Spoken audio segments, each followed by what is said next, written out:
Well, two very winnable games for both Seattle and New York ended up in losses. Only difference is one team is in the playoffs, one team's fighting for their lives. And as fate would have it, the Kathy schedule has them converging on Friday. So this is an episode of Tempestade Talk, but we have Brian Florentin joining us because we have a lot to talk about because Friday's gonna be something.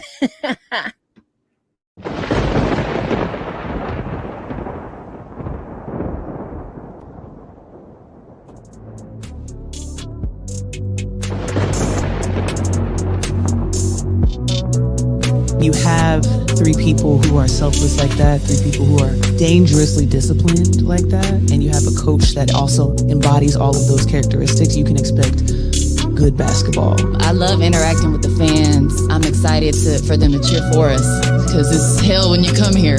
I even welcome people that could be skeptical because it's new. There's going to be a standard of excellence and discipline in everything that we do. The Pacific Northwest, this area, how passionate they are. It's culture everywhere, but it's great culture here. That's what I want to be a part of, to compete for a championship. That's everybody's goal. And I think it's just how we go about things and habits that we create. I want to be around winners. That'll help us get closer to that. And that's what the fans can expect. And we're going to have some fun.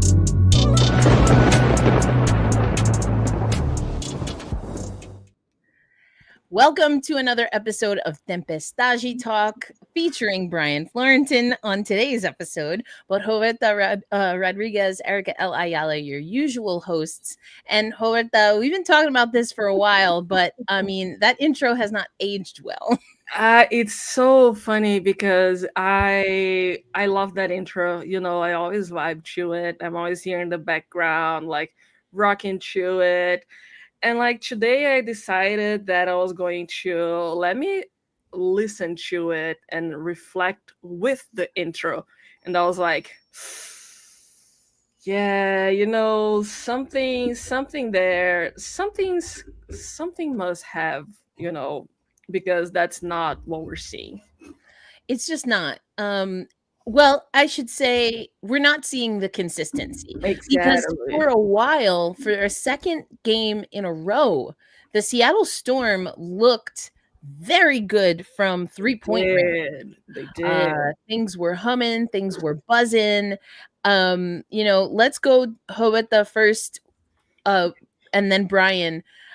When you see a first half performance like we did from Seattle, does that give you hope that maybe the second half is not the real part, or is the second half of the game real and the first part is the facade? You know, the thing, Erica, we have that good dynamic here where I'm very like try to see the always bright good side of things and the team.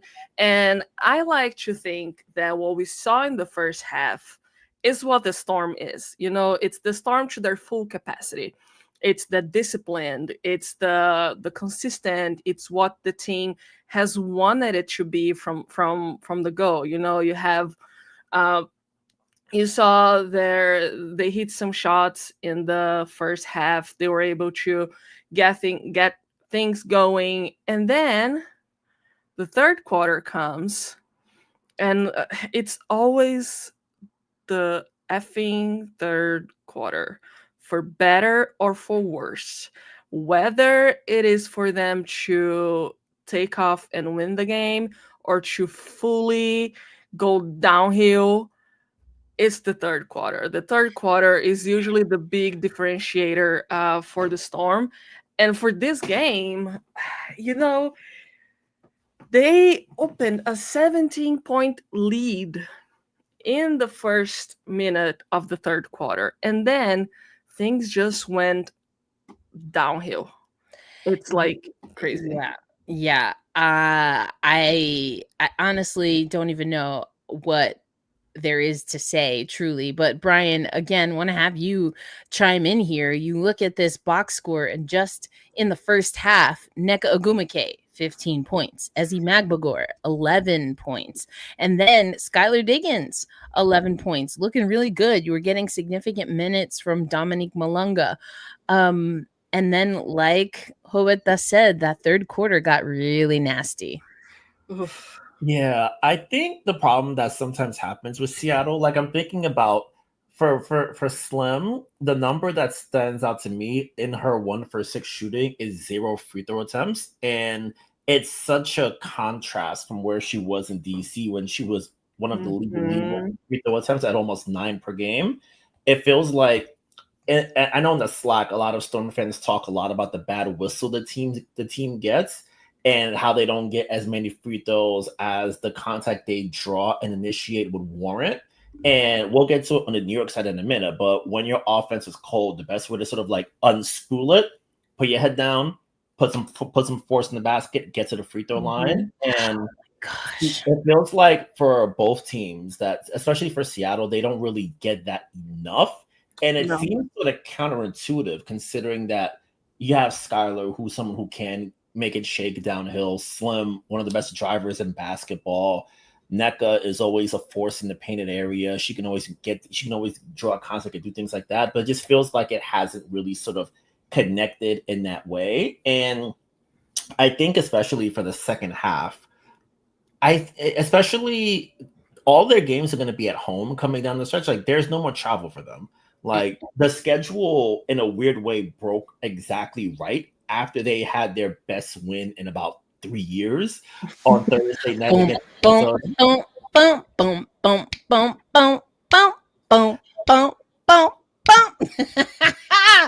I don't care. That's never not funny to me. Yeah. I mean, Skylar Diggins is That was amazing. Yeah.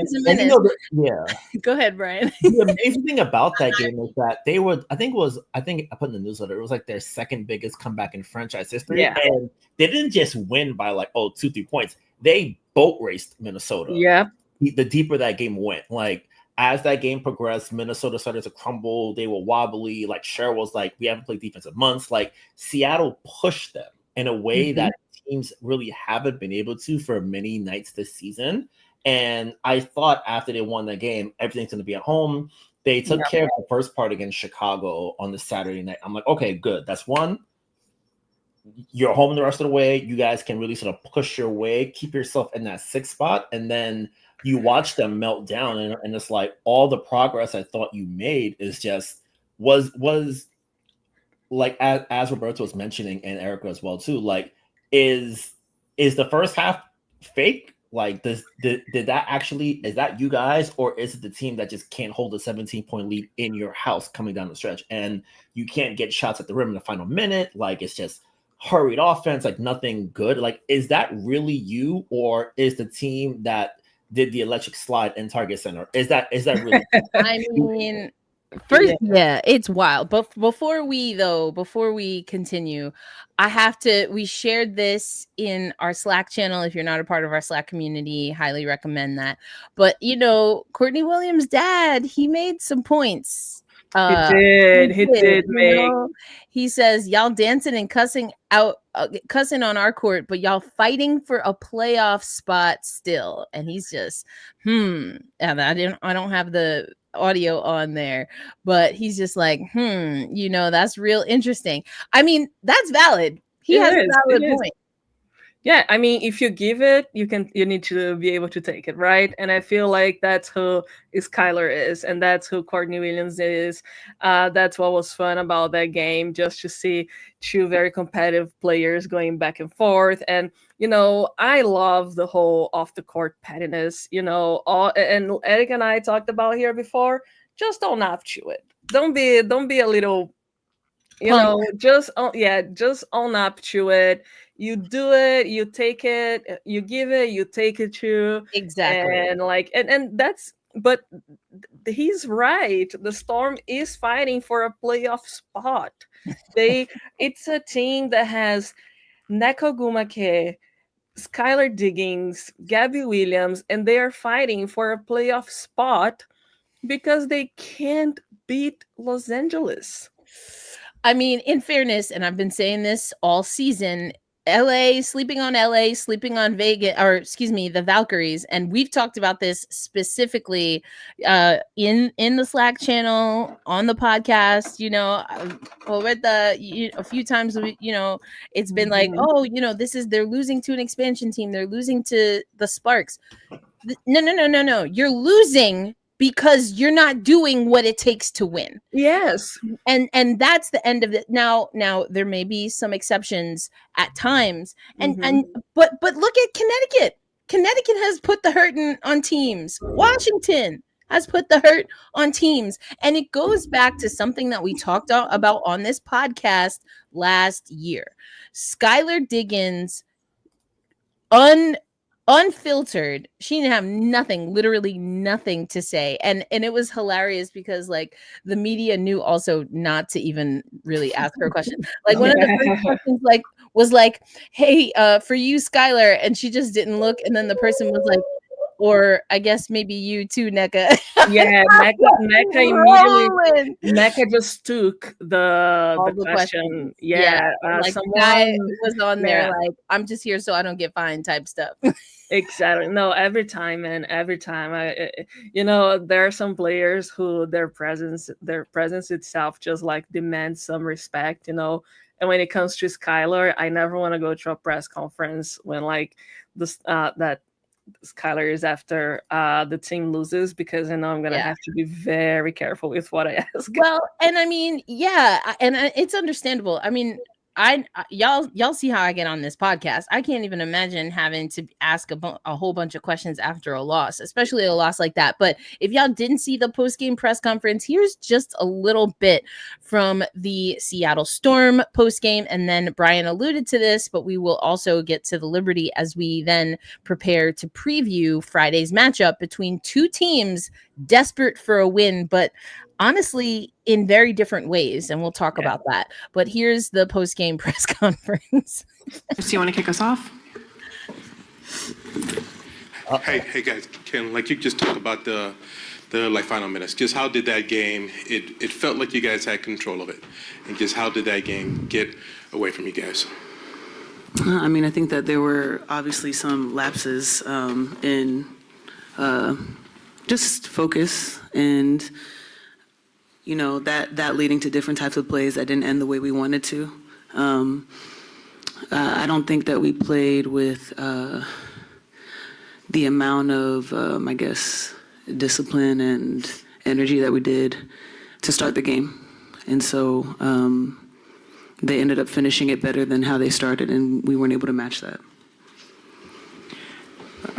For Skylar, do you feel like you guys, or Nneka, do you feel like you guys maybe like took the foot off the gas because you guys were up, I think, 17 in the second half, and obviously then they came storming back?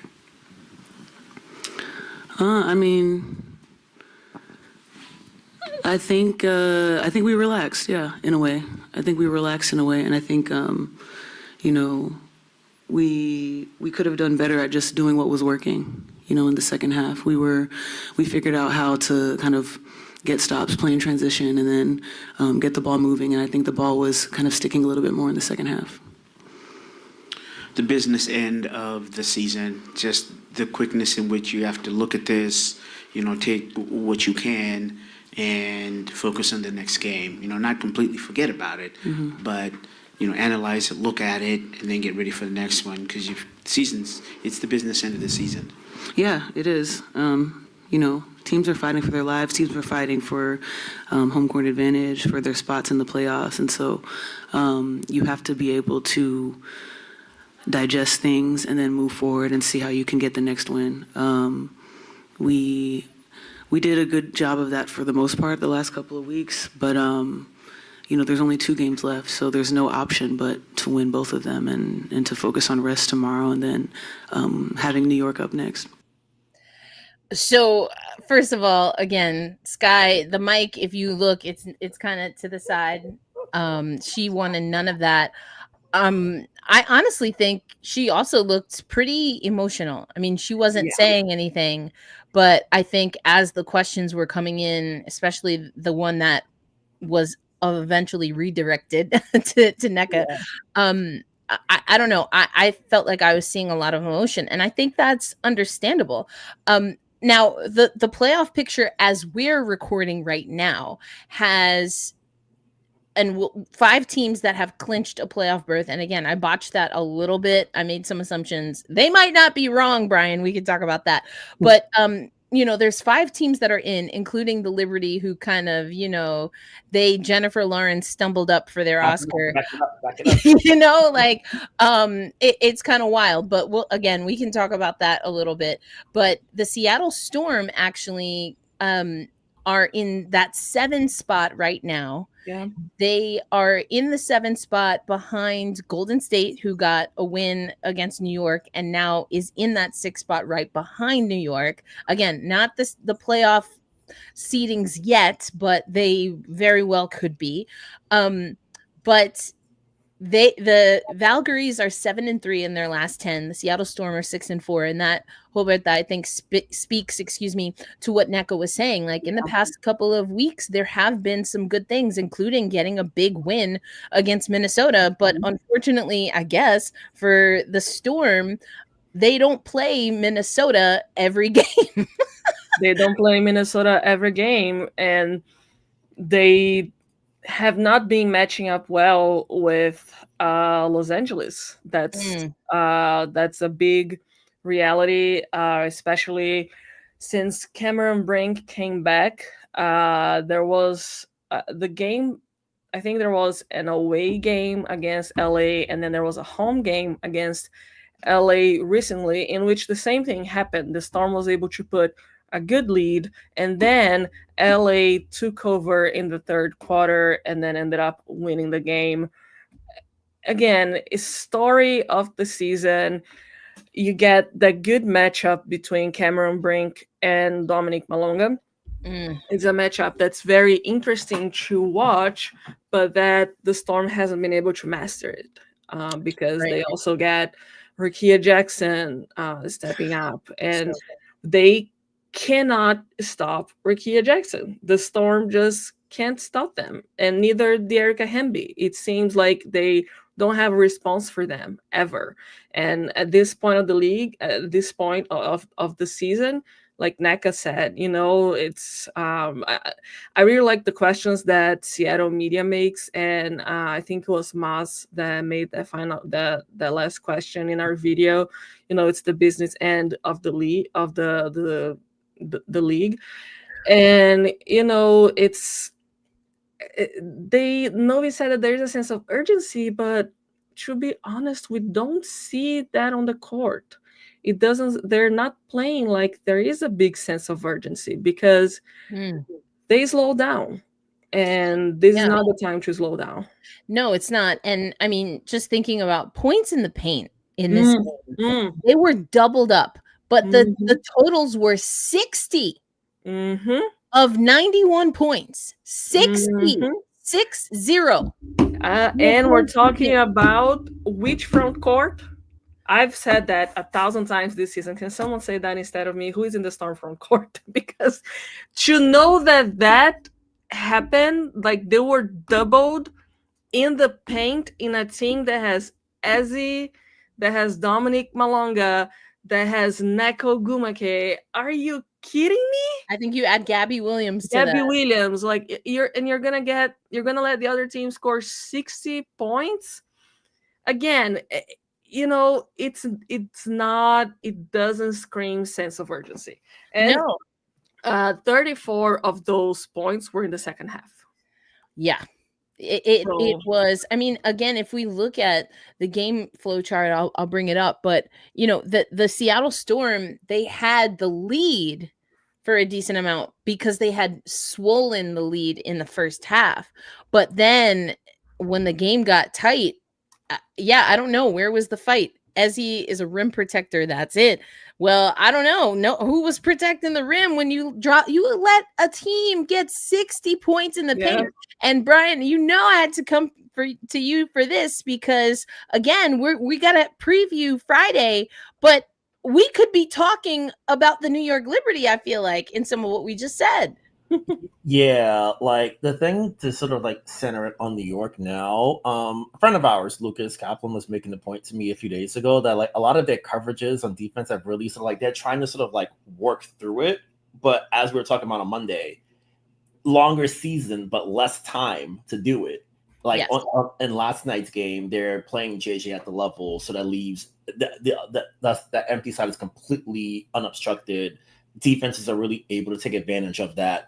Emma is hedging more on defense, so they're trying to sort of cycle through various different things, but they don't have the reps to get it done. And now it's a situation where you have a team like Golden State that just swarms you because they were trying to get the ball inside, but every time JJ's in the post, what's waiting for her? 6 arms coming at you full speed ahead, and they're moving on a string on the weak side. Like whenever passes there, Golden State is flying to their rotations. They're doing everything at a fast level, and New York couldn't really take advantage of it. And even when they started making their run, they got it down to 10, and then I was like, they can actually do this. But then what happens?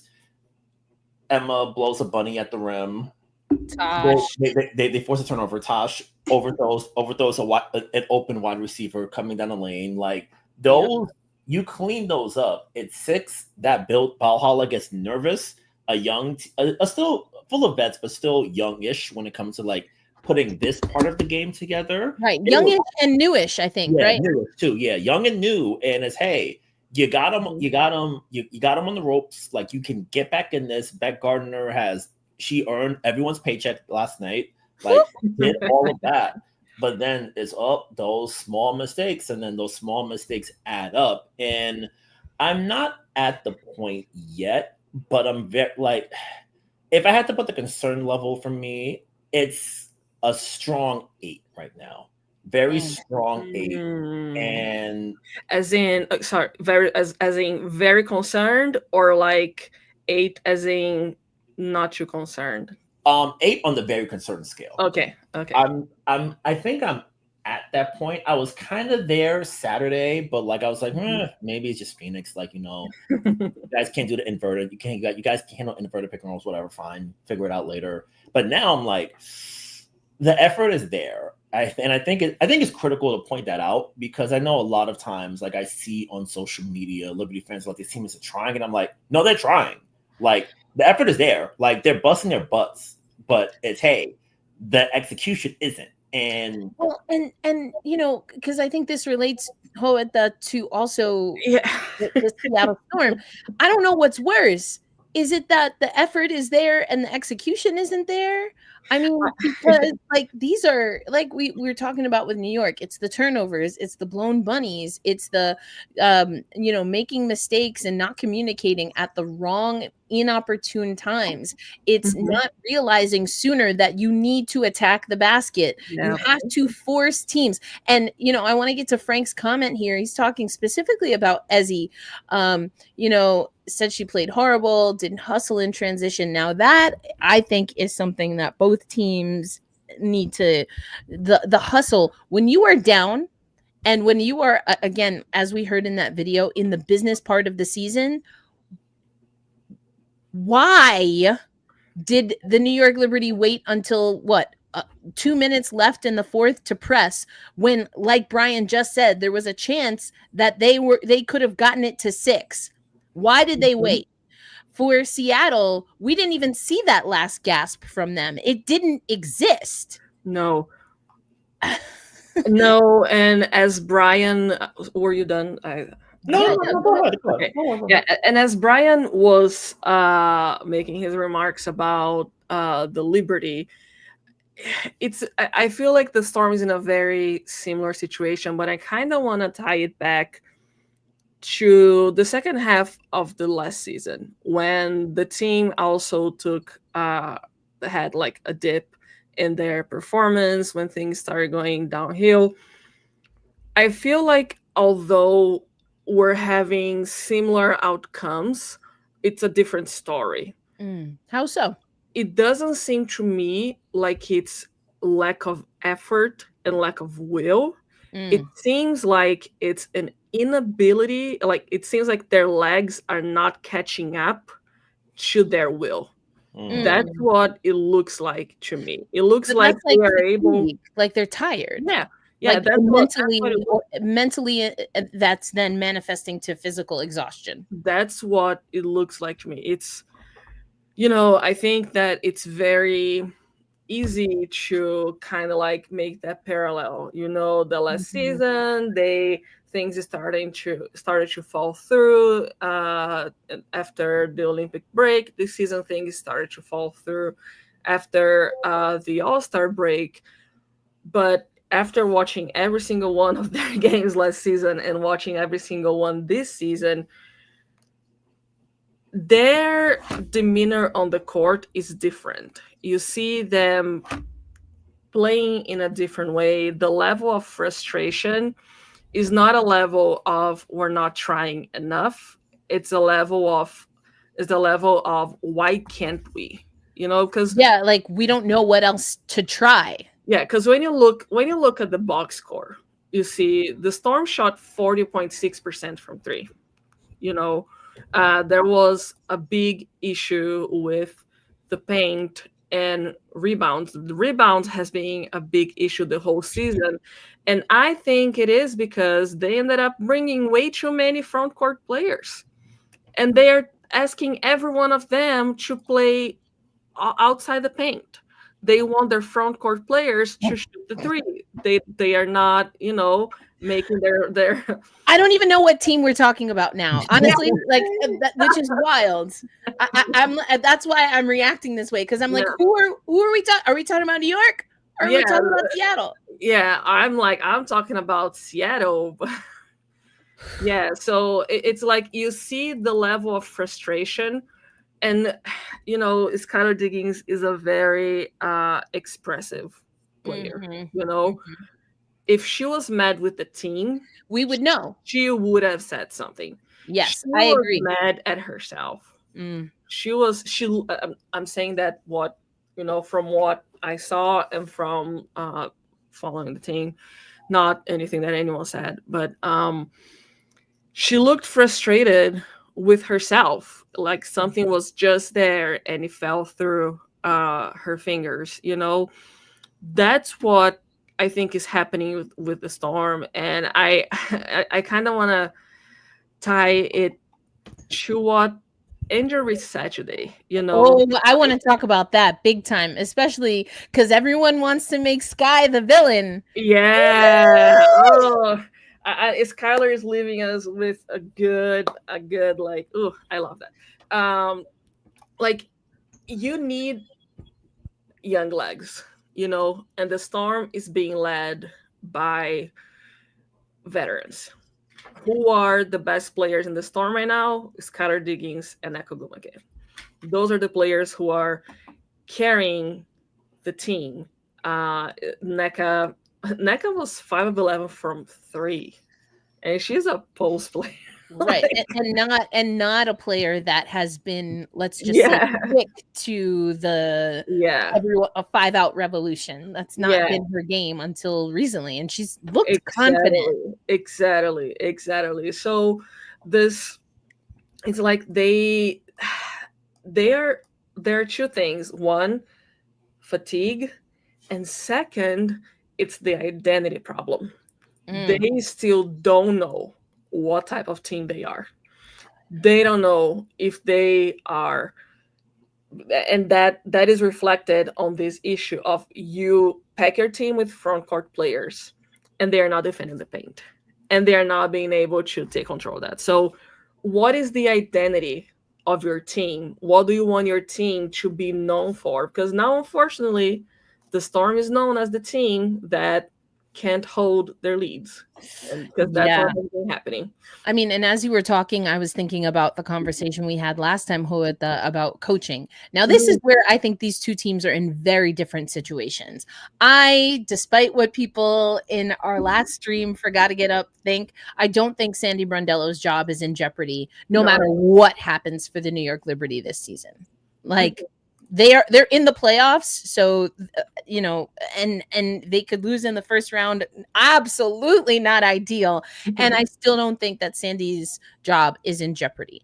Now, Rock has a question here. Is Noelle Quinn cooked if the Storm doesn't make the playoffs? I'm worried for her. And honestly, I think she might be cooked either way. I agree with you. And as because I made, if people who live in Seattle are watching this, I made just like the very irresponsible decision of driving to Capitol Hill at 4 p.m. to be back at 6 because I had a CrossFit class that I wanted to go. So as I was driving there and I was driving back because there was a lot of traffic, I was thinking about how I wanted to put that, because it's very hard to make like harsh criticism about a really good person. And I feel like that's the case with Noelle Quinn. I agree.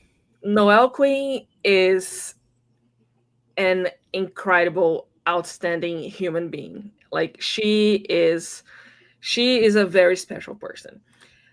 And she is not, like, her coaching is not meeting the expectations. It's not. And I want to go back to what she said in the exit interviews last season, that she thought that team could make it to the final. If she had the expectations of that team making it to the finals, she should have coached that team differently last season. And if this is a championship team this season, I think that the worst mistake, and that's a mistake that I think she's going to be paying for a while, and Erica knows what I'm going to say, it is not playing Dominic Malonga. I mean, I don't know how many times I have said, when you have the number 2 pick, you play the number 2 pick. But I said it again. There you go. So Ghost, what you're talking about, free Ezzy here. she played 31 minutes. Yeah. My dude. She played 31 minutes. Yeah, because Ezzy's also not playing to her full potential also. Right.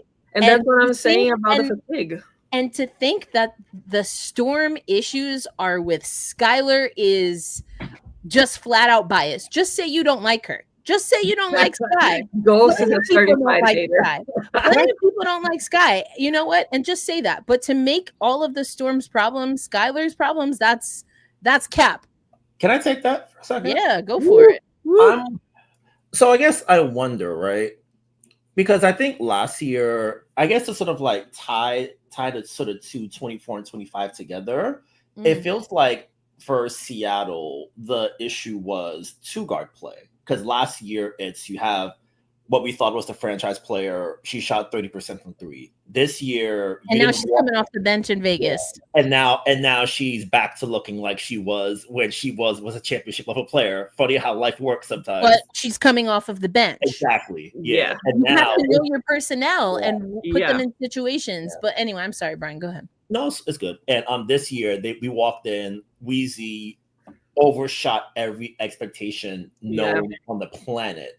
And then when they made the trade for Slim, I was like, yo, this is excellent. Like you keep your best 2 picks between, I think it was LA and Vegas. You just send yours out because it's like, oh, if I'm getting one of your best players this year and I'm just giving you my first round pick, I'm going to be like a 5 or 6 seed. Who cares? It don't matter. Now everything has just fallen apart. We haven't gotten the Slim that we were getting in DC. Field goal percentages aside, like the rim pressure was the thing that mattered the most for me for her coming in. Right. I was like, okay, 100%. Yeah, if you shoot like 40%, that's not great, but you're getting to the line 8 times a game. That's good. Right. We need it. We need it, especially for this group. And now it's a situation where it's like, okay, Skylar, you've got to score. Skylar can do it, but I want Skylar distributing. Like I want her setting everybody up. Gabby's had a dip after the second half. Like that's been the. I think she's had a dip. I think that she has been maybe a little more cautious after that Indiana game. I'm just gonna put that out there, and people can take that as they want because it is definitely speculation. I'm not reporting on anything, but I mean, that's a good point. I didn't even think about that till you brought it up. I'm like, now I'm thinking about, I'm like, hey, it would, in theory, it would check out. Like we've seen it before, and then you find out 3 months later, and it's like, oh yeah, I was going through that, and it's like, I wish I caught it then. Maybe hey, they got some folks that handle are supposed to be on top of that, and if that's happening for her and they didn't catch it, it's like, hey, how about you come into my office and we talk about that kind of thing. So, I mean, but again, that's far from their only issue. But you talk about guard play. I mean, Roberta has already talked about this is a loaded. It's not just that it's a loaded front court, because you could say that about the New York Liberty, but we believe in that overload front court because it's more hybrid. The speciality for the Storm is much more acute. Yeah, there's not a broad range of talent with their big players, whereas, I mean, Brian, you saw that game. Misamin was bringing up the ball as the point guard. Yeah, like that's not happening in Seattle. So when you don't have Slim driving to the hoop, when you don't have Sky facilitating, but to your point, also then being able, if she's not facilitating, then she needs to be able to shoot, then effectively the ball is getting stuck. Like, thank goodness for Nneka making those shots. But I think Seattle has fallen in love with the fact that their 3-ball is going in, and I love that for them. But that is not your only game. It absolutely cannot be, because that's not what you're built for. You don't have a proper 2-guard. You're not built for it. You're not built for it.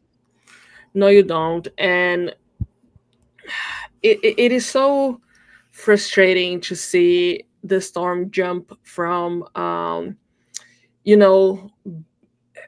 they start the season saying one thing, and then the execution is completely different. Yeah. The speech this season was that we're building a team to win now and to build for the future. Are we seeing that? The reactions say it all. And to be very honest, it wasn't even clear what was the goal the previous seasons. I mean, they brought in Skylar and Nneka, and evidently they wanted to be a championship team, because that's what Noelle Queen said that she was expecting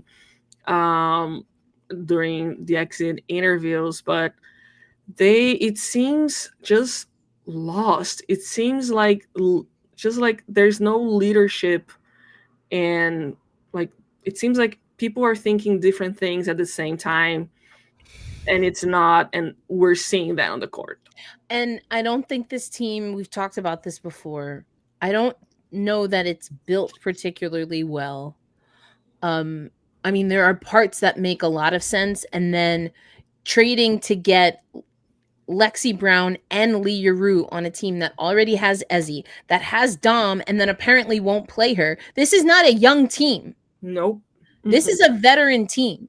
Dominique is your, by a lot, youngest player. So it's not like, it's an inexperienced team, but they're playing like it. They might be on the back end of experience. I mean, the AC contract, I didn't mind AC coming to Seattle, but that contract, we talked about it. That made no sense for a team that still had gaping holes.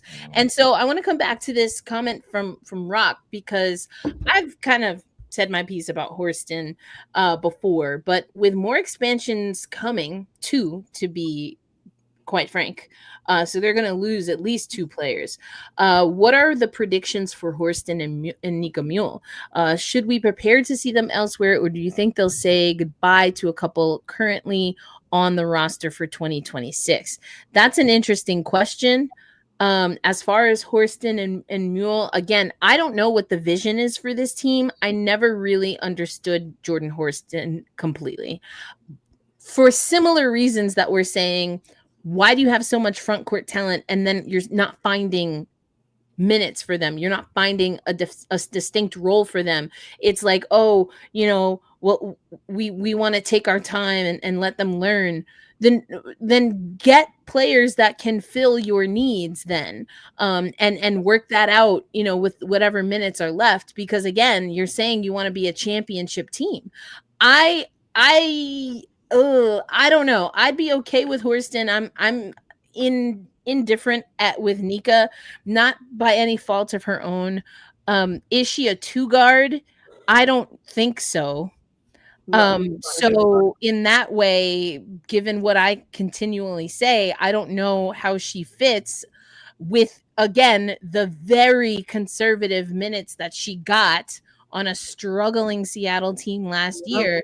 How is that going to change? And she's coming off of an injury.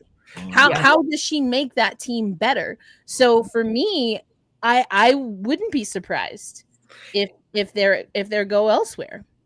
Yeah, I gotta say that the only part where I don't share the same sentiment as you is about Horston, I know. because I do see a lot of value that Horston brings to the Storm, and I think that with time, pairing her with Gabby Williams is going to give the team a lot of edge, in terms of speed, in terms of scoring potential. Now with Nika Meal, she wasn't even given a chance to show what she can do. She No one knows what Nika Mio can do in the professional level because she was not played. And we're seeing something similar with Dominic. The difference is that Dominic is a number 2 pick, so I think there is a certain pressure for Noelle Quinn to play her. But how long did it take? How long did it take for Dominic Malonga to get more than 10 minutes in this team? So that's why I think that for Nika Mio, she didn't have a chance to show what her role is in this team and in the WNBA in general. Honestly, not even while playing overseas, because she got hurt immediately. So we're gonna have a glimpse of professional Nika Mio play this off season. But Horston had more of an opportunity to show her, to show the kind of asset that she is for the team. And I do think that part of the reason, I do think the team would be struggling less if they had Horston, because she is young and she brings that energy. I believe that. Like, I'm not someone who bets, but I think that she would bring something to the team that they are missing today, which is scoring and keeping that energy. You get, man, you build a good Horston to Dominic connection. That's going to be a very young. But if you're not playing a number 2 pick, then how is Horston getting more minutes than Dominique Malonga? Like, I don't make that make sense. How? In what world? In what world? They would have to. And what Tammy is saying here, front office doesn't have a vision either. In my opinion, they should go full on rebuild. Keep the youngins. Horston has really good potential. Dominique Malonga, potential seems even wrong to say because she's an already, talent made. You keep a couple veterans to lead the younger players, but rebuild. Don't shoot too high. Like, you lost WNBA legend. You lost Sue Bird, and then you lost one of the most talented players in women's basketball in the world, in Breanna Stewart. Take a break, rebuild. That's what the team did to get Breanna Stewart and Jewel Lloyd, and then they won a championship. They need to follow that same. They need to know what they want, because everyone seems very lost. Yeah, I don't know. But either way, and it's something that was mentioned earlier. I think Frank mentioned it, talking about Ezzy being soft. And I do think there were times where Ezzy had a good game here and she showed a little more physicality, but that's when she was getting to the rim. And Brian, I want to come to the New York Liberty here, because I was very active in our Slack channel last night, because it's something that I've been saying. After we got punked by Minnesota, I said, I need you to throw your body into the chest of I don't care who it is and knock them on their butt to show signs of life, to show signs of a pulse, of an attitude, and that you are not okay with the wheels presumably falling off. And at this point, both of those teams, in my estimation, need to do that. And it's wild that they're going to play each other Friday, because for me, and we're going to get to predictions in a little bit. I'm going to show a clip and then we'll get to it. For me, the winner of Friday's game is whoever gives the first hard foul. And I mean knock someone on the ass kind of foul. I mean questionable DT level petty foul. Like maybe someone's got to go to the dentist for a chipped tooth kind of foul. I'm not kidding. Throw your body into it. And this is what Stewie had to say. I might have to skim through the video a little because I didn't snip this, so just bear with us. But I asked Stuart about that specifically. Can you? It seemed like you were one of the players that really started forcing the issue by getting into the paint, maybe trying to get some contact in a game like this, but also given some of the things that you've already talked about with regard to where the Liberty is or maybe isn't leading up to the postseason. How would you say that being able to attack impacts a game such as this one tonight? I think that like the ability to get downhill in the second half, basically my mindset was like it, and gonna kind of impose my will, and that's on me, because I wasn't like that in the first half, and my team really needs that. I'm gonna stop right there. Yes, F it. Both of these teams have to go into Friday saying F it. And I like that Stewie took responsibility. I got to it, but I got to it too late.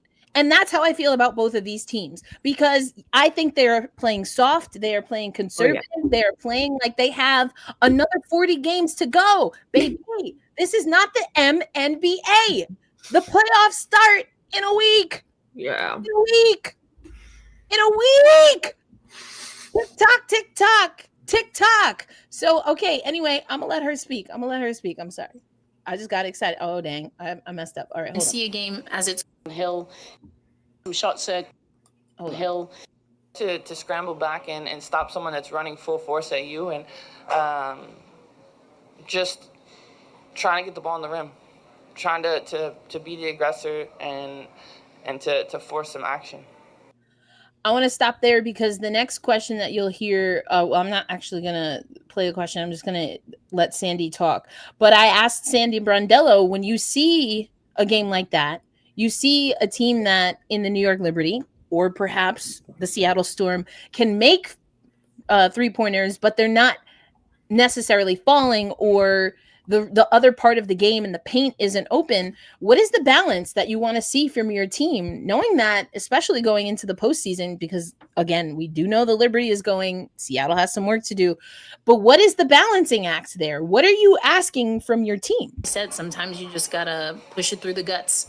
Yeah, look, we want to do that right from the beginning. We talked about getting paint touches and getting downhill, how to exploit their congestion, and their defense, I think, we're just too passive. And I liked how aggressive, see Stewie was getting, I think Tash was getting.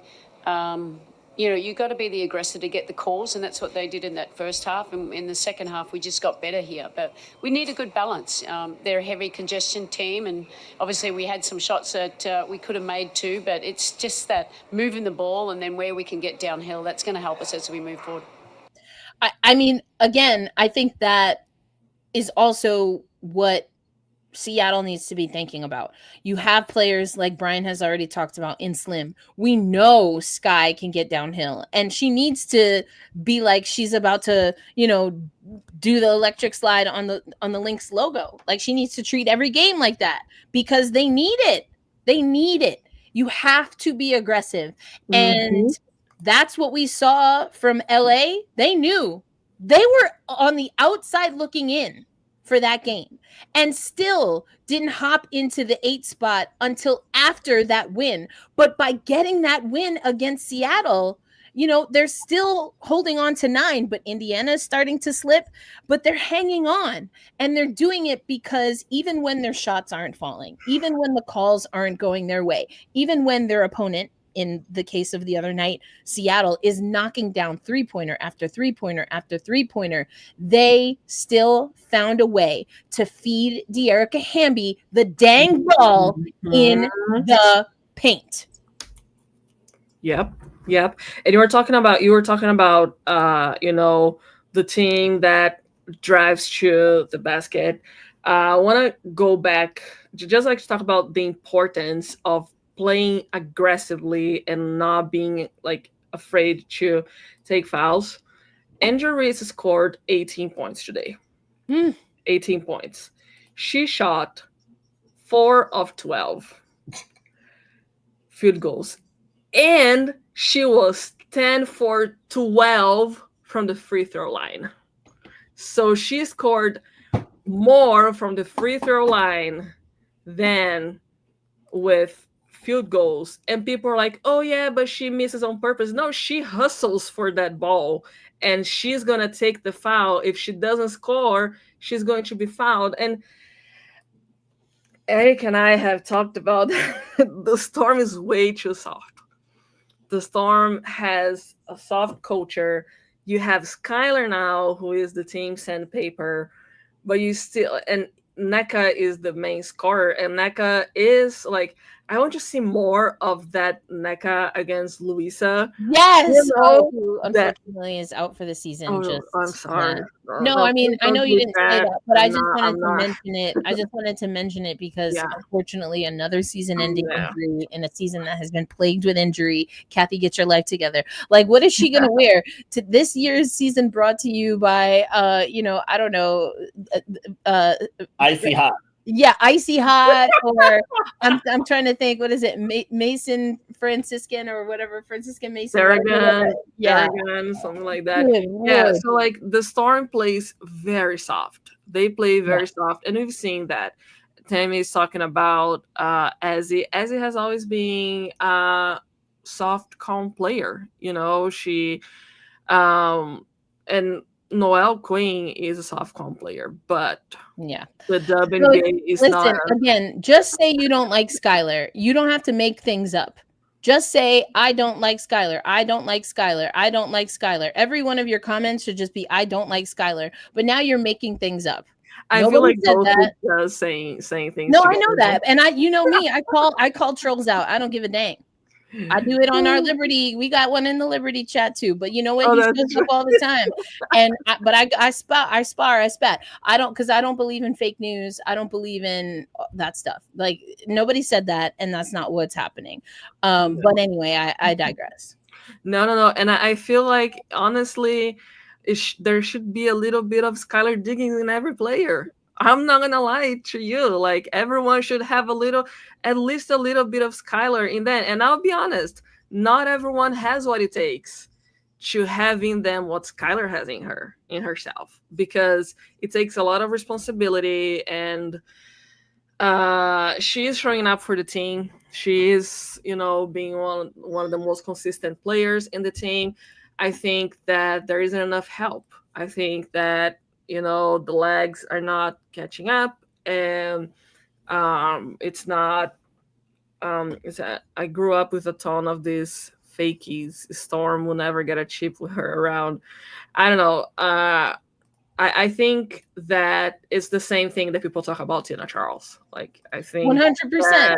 100%. And Tina has literally come for me on multiple occasions now at this point, and I'll still go 10 toes down. Like, she has things that she needs to work on 100%. And to say that a team loses because of Tina Charles is ridiculous. Ridiculous. No, Sue Bird herself said the only reason why the Storm made the playoffs in 2022. All right, you know what? Ghost, you're done. You're done. You're done. You're done. You're done. Like, we're not using language like that comparing to no. You're done. You're done. I'm sorry, Roberta. No, I'll be honest. In this time, like the language barrier did not help me understand what was the like the language that was very I mean, inappropriate. listen, I I just want to like, know after, so I don't use it. yeah, no, I just and some people be like might say you're overreacting. Well, it's my channel. Yeah, I do what I want. It's my company. I do what I want, and I'm not doing it. I'm not doing it. So, Yep. No, you're yeah, and I think that Tina Charles doesn't have a championship. Skylar Diggins doesn't have a championship.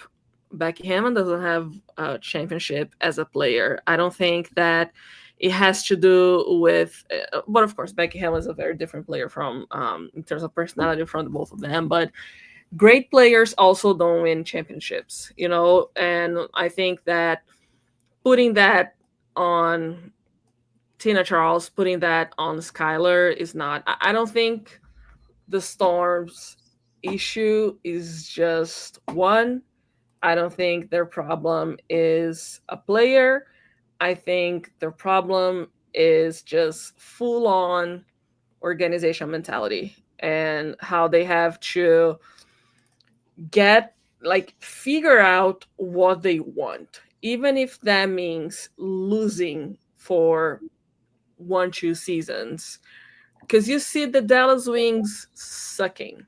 The Dallas Wings have sucked, but now they have the best odds for number 1 pick. well, that's because their GM is working overtime. Now, I'm very curious as to what their GM is going to do about the coaching situation, because that doesn't seem to be working for me. But you know, Kurt Miller is putting in work, and people are like, "Oh, Dallas lost the trade deadline." I'm like, Dallas is stocked up. Yep. And like you said, have the best odds. Now, Dallas has been stacked and stocked up before drafts before, and yet Dallas is still Dallas. So there's that. But I mean, also they didn't have Kurt Miller. But I agree with you. Kurt Miller. I think that it might be, and it's not an indictment on her personality, but this might be the wrong roster for Noelle Quinn.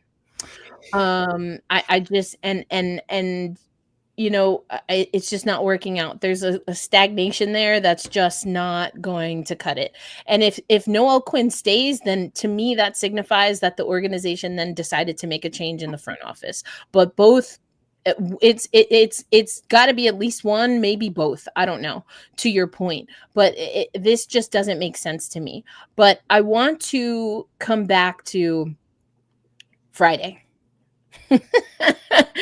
Because I'm going to ask this question again. We know the New York Liberty are in the playoffs. We know the Seattle Storm right now are in the 7th spot in the standings. That does not have any bearing with what the seeding is at this moment for the playoffs. So the question is, and first we'll come to Brian and then we'll go to Roberta.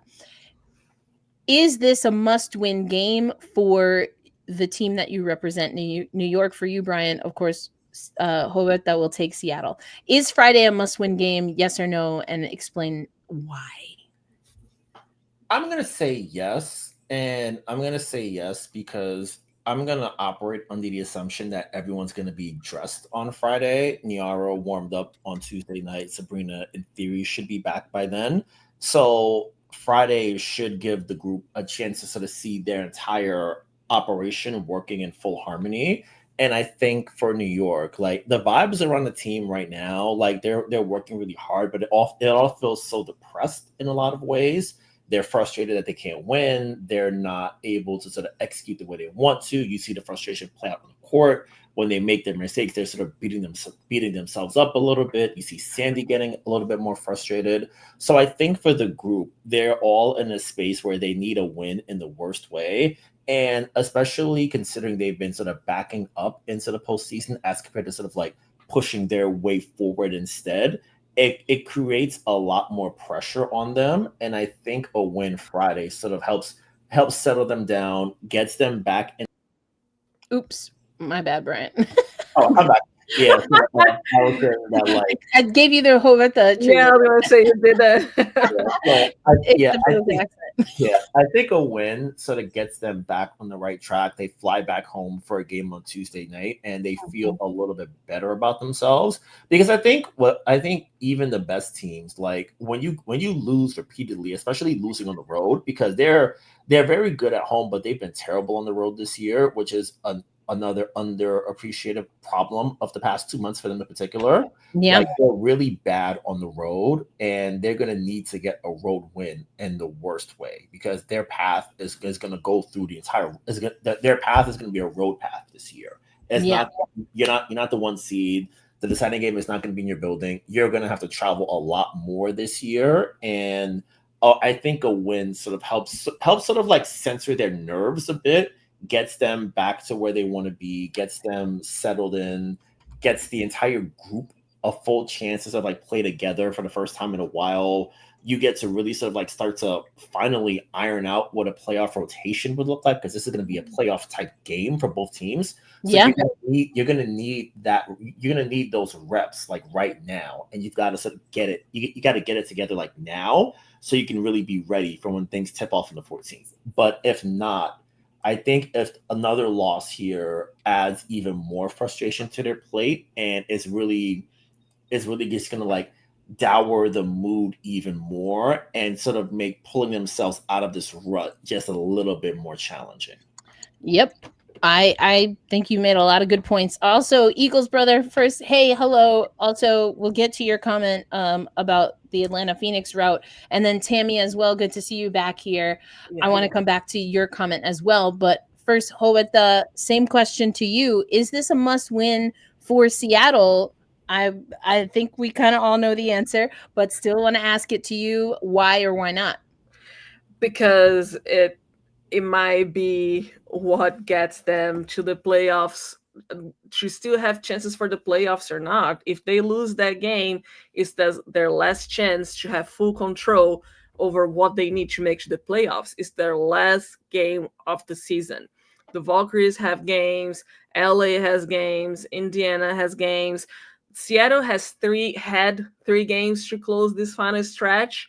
The Valkyries, the Fever, and the Sparks had 5 or 6 each. So they should have closed against LA, and they were able to beat Chicago. I mean, if they hadn't, I would have been concerned. But it's a must win, so they have control over their playoff fate. Yeah, I would agree. This is kind of circling back to a topic we just talked about, but I think it's worthwhile. Given Noel's apparent reliance on veteran players, if we go to a rebuild, is she the right leader for that? I y'all know what I'm going to say. If you have the number 2 pick, you play the number 2 pick. Yeah. And again, Nneka, I think those are 2 examples of young players that could not crack a seesaw of a season coached under Noel Quinn, because neither one of those seasons were like what we were seeing Brian in New York, where it was like Sandy Brondello, we're wanting to see more minutes from Jalen Sherrod, we're wanting to see more minutes for Q, and realistically, how? But I don't think that's the same situation. So I think all things are on the table. I think you could see Noel Quinn or front office or both, and still this rebuild. I think everything's got to be on the table, because it goes back to what Eagles brother is saying here.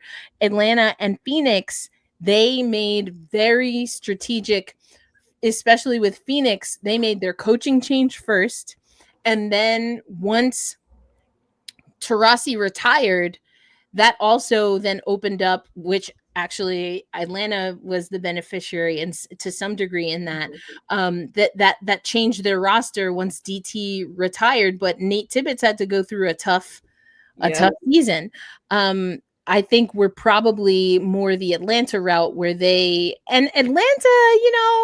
they were a playoff team. They were a team on the rise. Yeah. But it was just that, Tanisha Wright wasn't, no pun intended, the right person at that particular time to get them to the next level.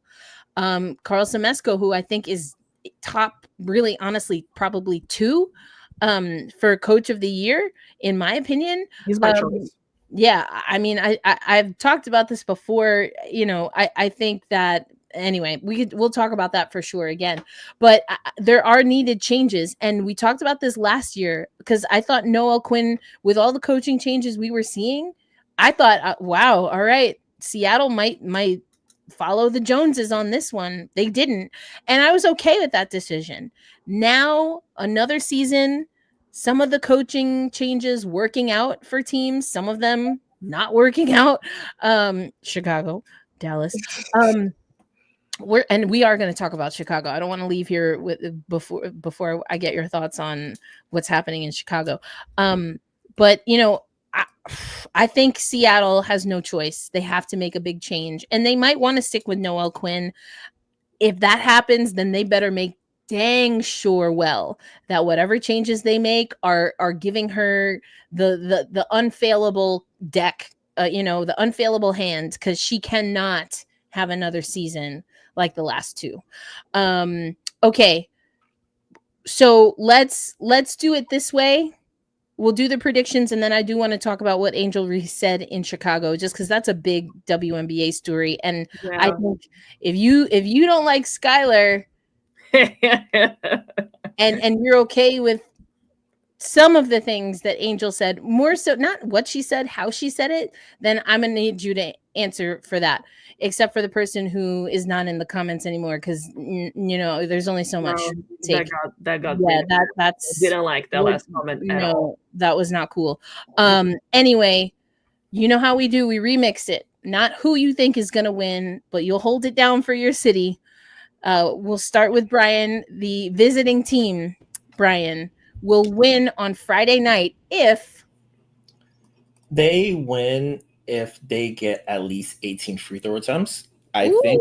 Dang, that's a lot. Yeah, I think compared to what they have been getting. Yeah, if they're able to get to the line a good amount, it means they're putting pressure on the rim. It means they're getting out in transition. They're putting Seattle on their back foot, and they're really sort of like finding those driving lanes to the basket. I think what has been going wrong is that offense has been so hard to come by for the Liberty in recent weeks. Free throws are comparatively easy as a concept. So if you're able to get to the line, you're able to sort of like be able to reset yourself on defense, being able to get in the half court, really be able to sort of like play your base defense from there. That'll help. That'll make things like easier. You're expending less energy.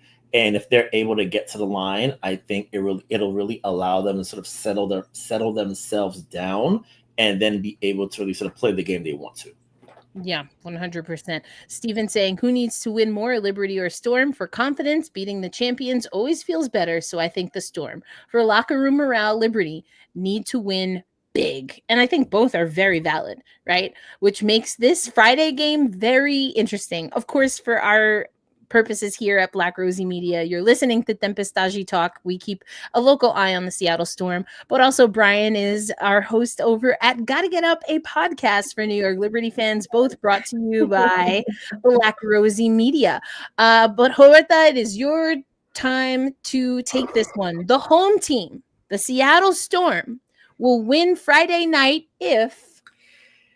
For the Storm, it's all about consistency and being level-headed, seeing that if the Liberty goes on a big run, they cannot slow down. If the Liberty goes on a big run, they have to fight back and they have to foul. They have to foul hard to show the Liberty that they cannot do that at Climate Pledge Arena. Ooh, I like it. Not Roberta making me choose her pick, knowing dang well I'm from New York. But I already told y'all what I need to see. I need to see on the Friday. I'm talking about like an ejectable offense here. And I hate to say it because I don't think anyone on either one of these teams deserves to be hit like that. The Storm needs Noel Quinn to take attack. Ooh, oh, I like that too, because Sandy got one.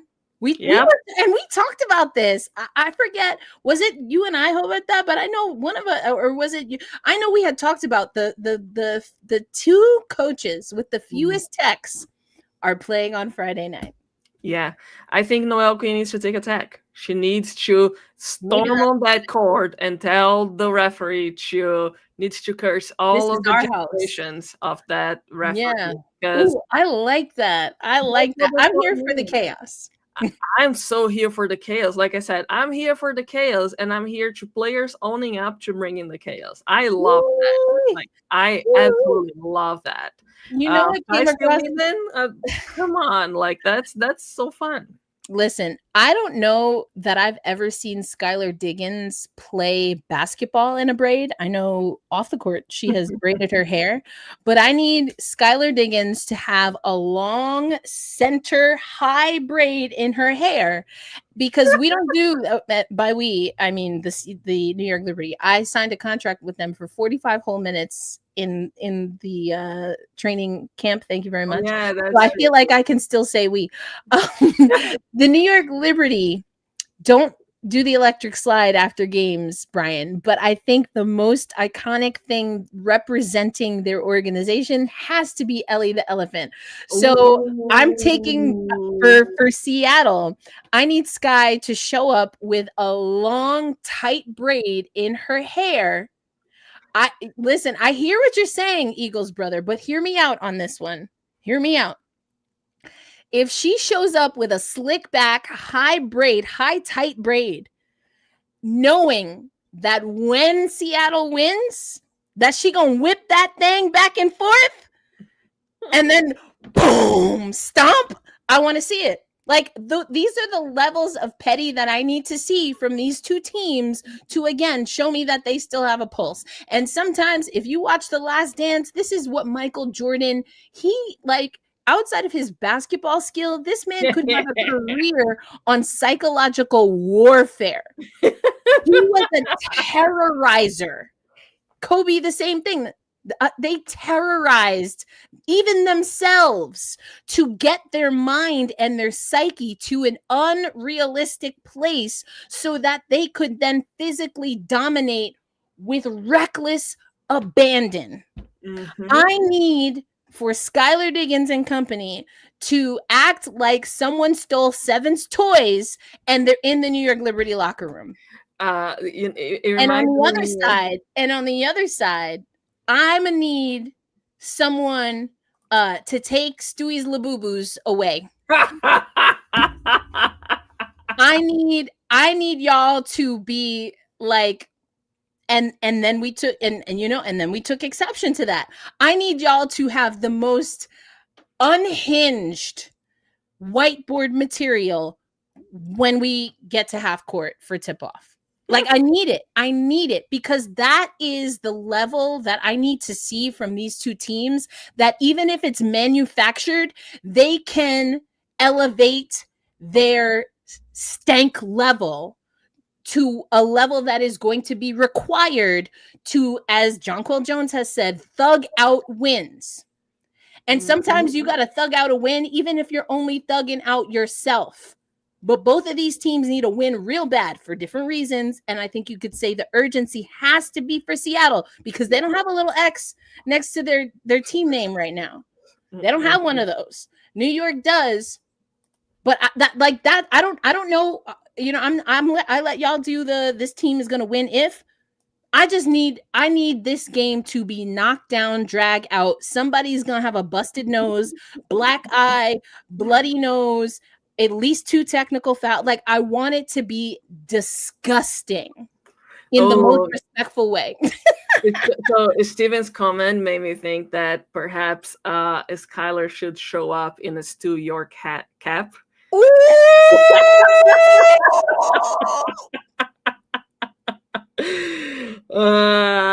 It makes me think of when the Storm, I think the first game the Storm played against Vegas, that Skylar showed up like full black funeral outfit, and people were like, and the Storm beat black horses, like black horses and a white tee. Like, yeah. Come on, that's what Asia did. Why did she do that? Because she needed to get. Like, I'm not trying to be cute. This isn't cute. This is not cute. No. Us losing is not cute. So I'm gonna show up in the work shoes. Like that's what all black Nikes, whether they're forces or not, that's someone who's going to work. Oh yeah. They trying to be cool and comfortable, but they are going to work. That is a laborer. Okay. They about to serve up somebody's food, somebody's drink. They fold in laundry. They doing some work. You feel me? Yep. That's like, don't be cute. Sorry to the sponsors, but everybody wear the same dang thing. Bring back the breakaways and the over warm-ups. This isn't cute. Y'all, neither of these two teams are in a cute situation right now. Okay, if a player is watching this, can you all please? First of all, I apologize. Please, first of all, we respect all of you a lot, but can you all please, Storm players, show up in Timbers? Everyone. First of all, I love that you said Timbers. You mean Tim's? No, it's the boots. Yes. Isn't that? Oh, okay. I'll give you Timbers. It's like you hit the middle, right, okay. Brian? You hit the middle because we say Tim's, but they're Timberlands. But she just went to Timbers. I kind of, I can get with it, and it's very called Timbers, right? I feel like I think there's a team in the Pacific Northwest called the Timbers, right? I just saw that the Portland Timbers. That's She said, "Get the Timbers out." I was like, Timberlands, yeah. Like, okay, now you get the mess. Now you all got the mess. If anyone is watching, if anyone from the organization who has access, tell the players to show up in Tim's.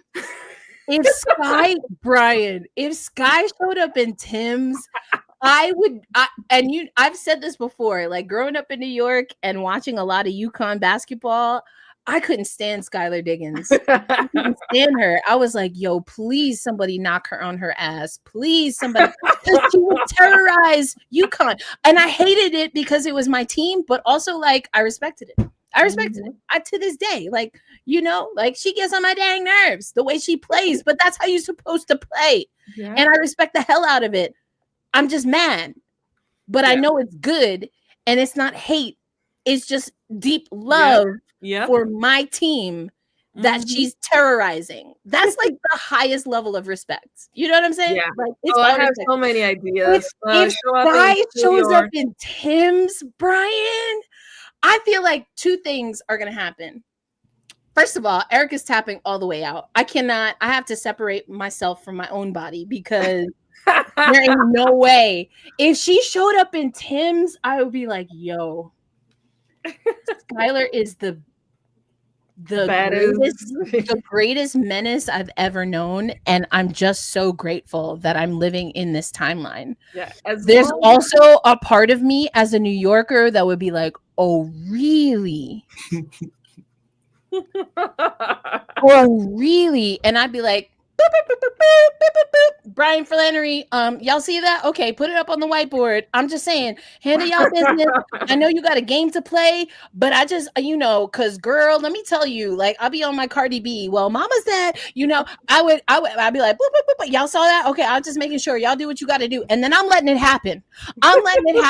Because if you're going to play for New York and someone wears Tim's to the game, on some Las Vegas, and then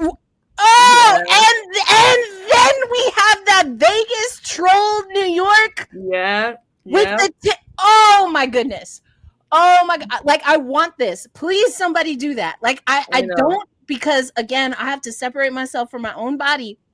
But also, I feel like somebody is going to win that knockdown drag out game. And if y'all come in with that energy, I'm like, yup, sign me up. Pop the popcorn, record it, instant classic. Instant classic. And that's what I want. And because the other side of this, and that I'm worried about, And if we have this, I'm gonna be in here flipping every piece of furniture I have. The other side of this is that neither one of these teams steps up. Ooh, and it's a boring game. It's boring. It's ugly. It's stale. I don't know that I can take that. Please, somebody get punched in the face, because I cannot take the bad end of the spectrum from either one of these teams. Definitely not on the same night and when they're playing each other. Please, Lord, no. So wear the Tims, wear the Stu York, steal Seven's toys. I don't know. Do whatever you got to do. You know, crap on the Labubu's. Do something. But please do not fall asleep in this game. Yeah, and one thing, Gabby cannot wear jorts. Have you heard the lore? That every time that Gabby wears jorts, the storm is 0-5 every time Gabby Williams wears jorts. Oh my, Gabby. I'm telling you, work clothes only. Work clothes only, and Tim's would fit it. I'm that Timbers. What was the other thing you said one time where I was like, wait, say that again? I can't remember what it was. Oh, I know. I tried to remember what it was. I can't remember. I wish I could tell you, Brian, but I was like, wait, what did you just say? I was like, I promise I'm not making fun of you. I just thought it was the funniest thing. I was like, I hope you take this in good, you know, with all good intention. But I was like, nah, sis, that ain't it. I forget what it was. We're gonna have to run that one back. Okay, I'm sending in the private chat the tweet. Oh, what it was? The tweet that says that was before Friday. About the jorts. Use the stat. We are now 0-4 in games that Gabby Williams shows up in jorts. That was in July, and then on Monday she also wore jorts. So I think someone updated that with no jorts. And like there's even an up like where they put all of the games.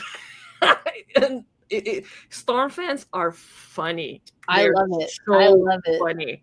Yeah. No more jorts. Oh my gosh. You know I don't live on this hellscape anymore, so there's no way I would have seen this. But for those who don't mind the bad place, there's the link.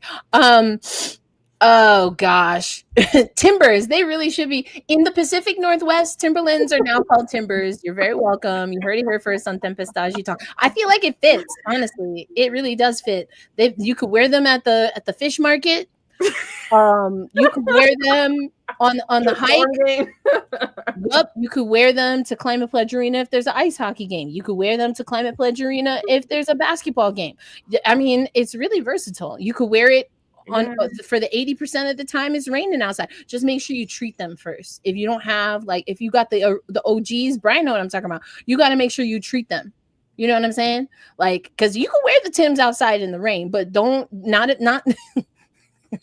I don't know y'all like that. Just make sure they are protected. Make sure they are protected. I was like, yeah, I'm not getting too familiar on the social media. All right, I promised we were going to get to this. I really want to know what y'all think about this. In case you have not heard, Angel Reese, well, there's a lot going on with Angel Reese today, which it's just not the greatest news cycle. She has surpassed her technical foul limit and will be suspended in Friday's game against Indiana Fever. So it's going to be a bad day for everyone who loves to, make up stories about Angel Reese versus Caitlin Clark, even though Caitlin Clark has missed how many games? It's like 20 games already. Like, and they will still lead with a headline: Angel Reese versus Caitlin Clark, knowing dang well Caitlin Clark ain't playing. But anyway, I digress. Angel Reese gave an interview to the Chicago Tribune in which she was very, very open about her dissatisfaction with the organization. She literally said that she has no qualms in sharing that with the general manager and the owner. I'm going to stop right there for a minute because I get it. Angel Reese, big star here. Angel Reese is also in her second year in the WNBA. Mm-hmm. She's brand new. I'm just trying to understand, at what job you brand new and you got a direct line to the owner talking about, yeah, you need to fix this, you need to fix that, baka baka ba. The way I grew up, that's not what we do. But I have to recognize that this is a new generation. And so I'm like, well, she has a lot of pull, it's Angel Reese. So maybe that's good, because some of the things that she said, we need better facilities. We need more office space. We need to run this like a professional organization. She those are all true. We've always known this about Chicago. Then there were the things that she said that are true, but maybe not the kindest things. She said Tyler Marsh needs to speak to the players differently. Again, that seems like an egregious overstep. I don't know. Like, I might think it, and I might talk to my homegirls in the private chat talking about, yeah, well, the supervisor need to do baka baka because ABC did XYZ. Everybody does that. But you keep it in the private chat. You know what I'm saying? To go on the record in a paper, a local paper, and actively say that your coach needs to coach harder, even though literally everybody knows that's a little borderline to me. But then apparently she also said, and by apparently I mean she definitely said it because I read the article, she talked about Courtney Vandersloot. Again, things that we know, but is kind of wild for a brand new, not even through her second year type brand new. She got 80 games in the league, maybe, because she missed some with injury. A brand new player talking about, yeah, we might need someone younger. And then basically implying that they need to have a rebuild, and the only two players that need to remain are her and Camila. Again, are some of these things probably true? 100%.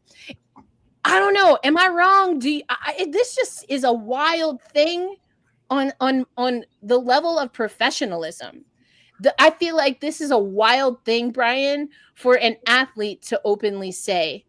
But then I don't know. I have to check myself. Am I buying into the patriarchy here? Because I mean, I don't watch the NBA all that much, but I can't imagine that the bro dudes haven't said some of this stuff in public before. I don't know, Brian. You let me know. Yeah, so like when I first read the story, and first shouts to Julia, that's great local reporting, and more reason you should support your local beat writers. Point for us. When I read it, my first thought was, I think a lot about like for basketball players are so unique in that one player can have such an outsized role and influence because they control so much on the court. It's a team sport, but it's way more individualized than you would be in like a baseball, softball, soccer, football, whatever. So that's my first thought there. And then I think especially for like star players, like you mentioned, Erica, like star players always get to this point where it's like, okay, I'm comfortable enough in the job. I can start actually exerting influence. I can sort of like direct the path of where I want this to go. And this happens with the men a ton, where like it's sometimes not as open as it was here, but there have been a lot of instances on the men's side where a star player is young enough and it's like, hey, I need like help. Like, you need to do this, right? Or I'm going to be out the door. If you guys do this, I'm out, that kind of thing. So I think for Angel, she falls in that tradition. So that part I was okay with. I'm like, I'm used to it. Like, it doesn't sort of break the scale in that regard. What I did find interesting and pretty fascinating is that I think especially for a season like Chicago's where just about everything failed, like they walked in, we thought that they were going to at least be competitive. They were going to be, if not a playoff team, like at least somewhat close to an 8 seed. But they started off 0-2. They had like the worst margin of defeat first 2 games in league history. I think they lost the first 2 by like 60 points. So they never really got off the blocks, unfortunately. And then Sloot tears her ACL against Indiana in their biggest attended game of the season. They get demolished in that game. Like their bad steps have been so loud, and I feel like the loudness of what's gone wrong with Chicago has really sort of like overwhelmed whatever sort of like development we saw from Angel, because she to start the year was terrible. Like it wasn't good. Like all the progress we thought she made from year one just reverted back to where she was when she first walked in the league. Like now she's finishing at the rim. She's being more assertive. Like she's doing things well. Like we see her initiating offense. We see a lot of the things that speak to growth and it speaks to progress. But is that progress enough to make the season worthwhile? No, it didn't. And then now it's okay. The Sloot acquisition didn't work. The trouble part of the acquisition was she was only coming if you were going to get like a star level player. The star that they chose was Ariel Atkins, and that did not work. That didn't work. And then Sloot gets hurt, so she couldn't really keep everything in order. Rookie head coach trying to sort of figure things out on the fly. Like you lose your point guard, your front court player. She takes on a new role. Like she does well in it, but it's a new role nonetheless. Now your traditional back to the basket big has to sort of like find her way into this as well. So it's a lot of things all coming together. And I think the frustration is valid. I feel for Angel, it's one of those situations where she's been around long enough and she's had a lot of cameras on her for good and for ill, I'll say. So she kind of knows how to play the game in some regards. So I think there's a moment where it's like, hey, this is on the record. Maybe I should dial a punch back or two. Like, I get where you're coming from. Like, we can say, hey, bringing in Rachel Banham and Haley Van Liff isn't going to solve your point guard problem, but that's for us to say because we don't work in that building. You do, and you have to like. You can say that. Oh, Julia Paul may have taken something out of proportion, or Annie Constable and Paul Purporting could have taken something out of proportion, but you haven't denied the words you said. Like the words, you can argue and quibble about the context of how it may have come off, but the words are the words. And even tonight before the game, Tyler's like, we're addressing it in house. And that's a situation where if you this is the second part of stardom for a lot of players. It's you've gotta once you throw your teammates under the bus, you have to answer to them. And I'll give a great example for here in New York. Back in 2020, before the season is shut down on the Nets, Kyrie Irving said something similar. Where it's like, oh yeah, me and Kevin know that these guys ain't gonna be here no more. Like we gonna really build this out next year, get some real players in here. And then it's like, hey, I work here. I'm right. Hey, I've been talking with you. Yeah, what's this? Hey, we gotta talk to you. Come over here right quick. And that led to a lot of dissension and trouble in the locker room, and then it snowballed from there. So I think for Angel, the timing of it, I think I saw a comment of that. The timing of it is bad in the sense that this is happening at the end of the year. Like after next Thursday, when they close out against the Liberty, everyone's going to be gone to. Yeah, that's what Cloud was saying. Yeah.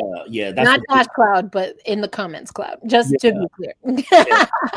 That's a tremendous point. And it's going to be a situation where this is sort of like hanging in the ether. And then we're going to be walking into the great unknown when it comes to. I mean, they had a game. Yeah, they had a game today. Like you said, Tyler Marsh having to address this before a game today, a game that Angel Reese got a technical foul to the point where she is over the max capacity, because that is a thing. And now she has to sit out. She's suspended. Mm-hmm. And it's just like the timing of that also. Some people might say poetic justice. Some people might say unfortunate. I don't know what the universe has planned there, but either way, Angel Reese is now a story. She's a national story, Roberta. She has Chicago in this story under a negative light. And, it takes me to what Seattle had to deal with while Jewel Lloyd was still here. Now, we were hearing things from people who were associated to Lloyd, as in like her immediate family members, but we never heard Jewel Lloyd say this, especially while it was happening in the public. And even after the fact, I honestly think she did a pretty good job of speaking her truth without necessarily having to be overly cruel, harsh, or throwing anyone under the bus. But is that just veteran discernment versus a young, raw rookie that is going to stand 10 toes down? And y'all hear me on this podcast. I have no problem standing 10 toes down. But also some of that is more for entertainment. I mean, this is still a podcast.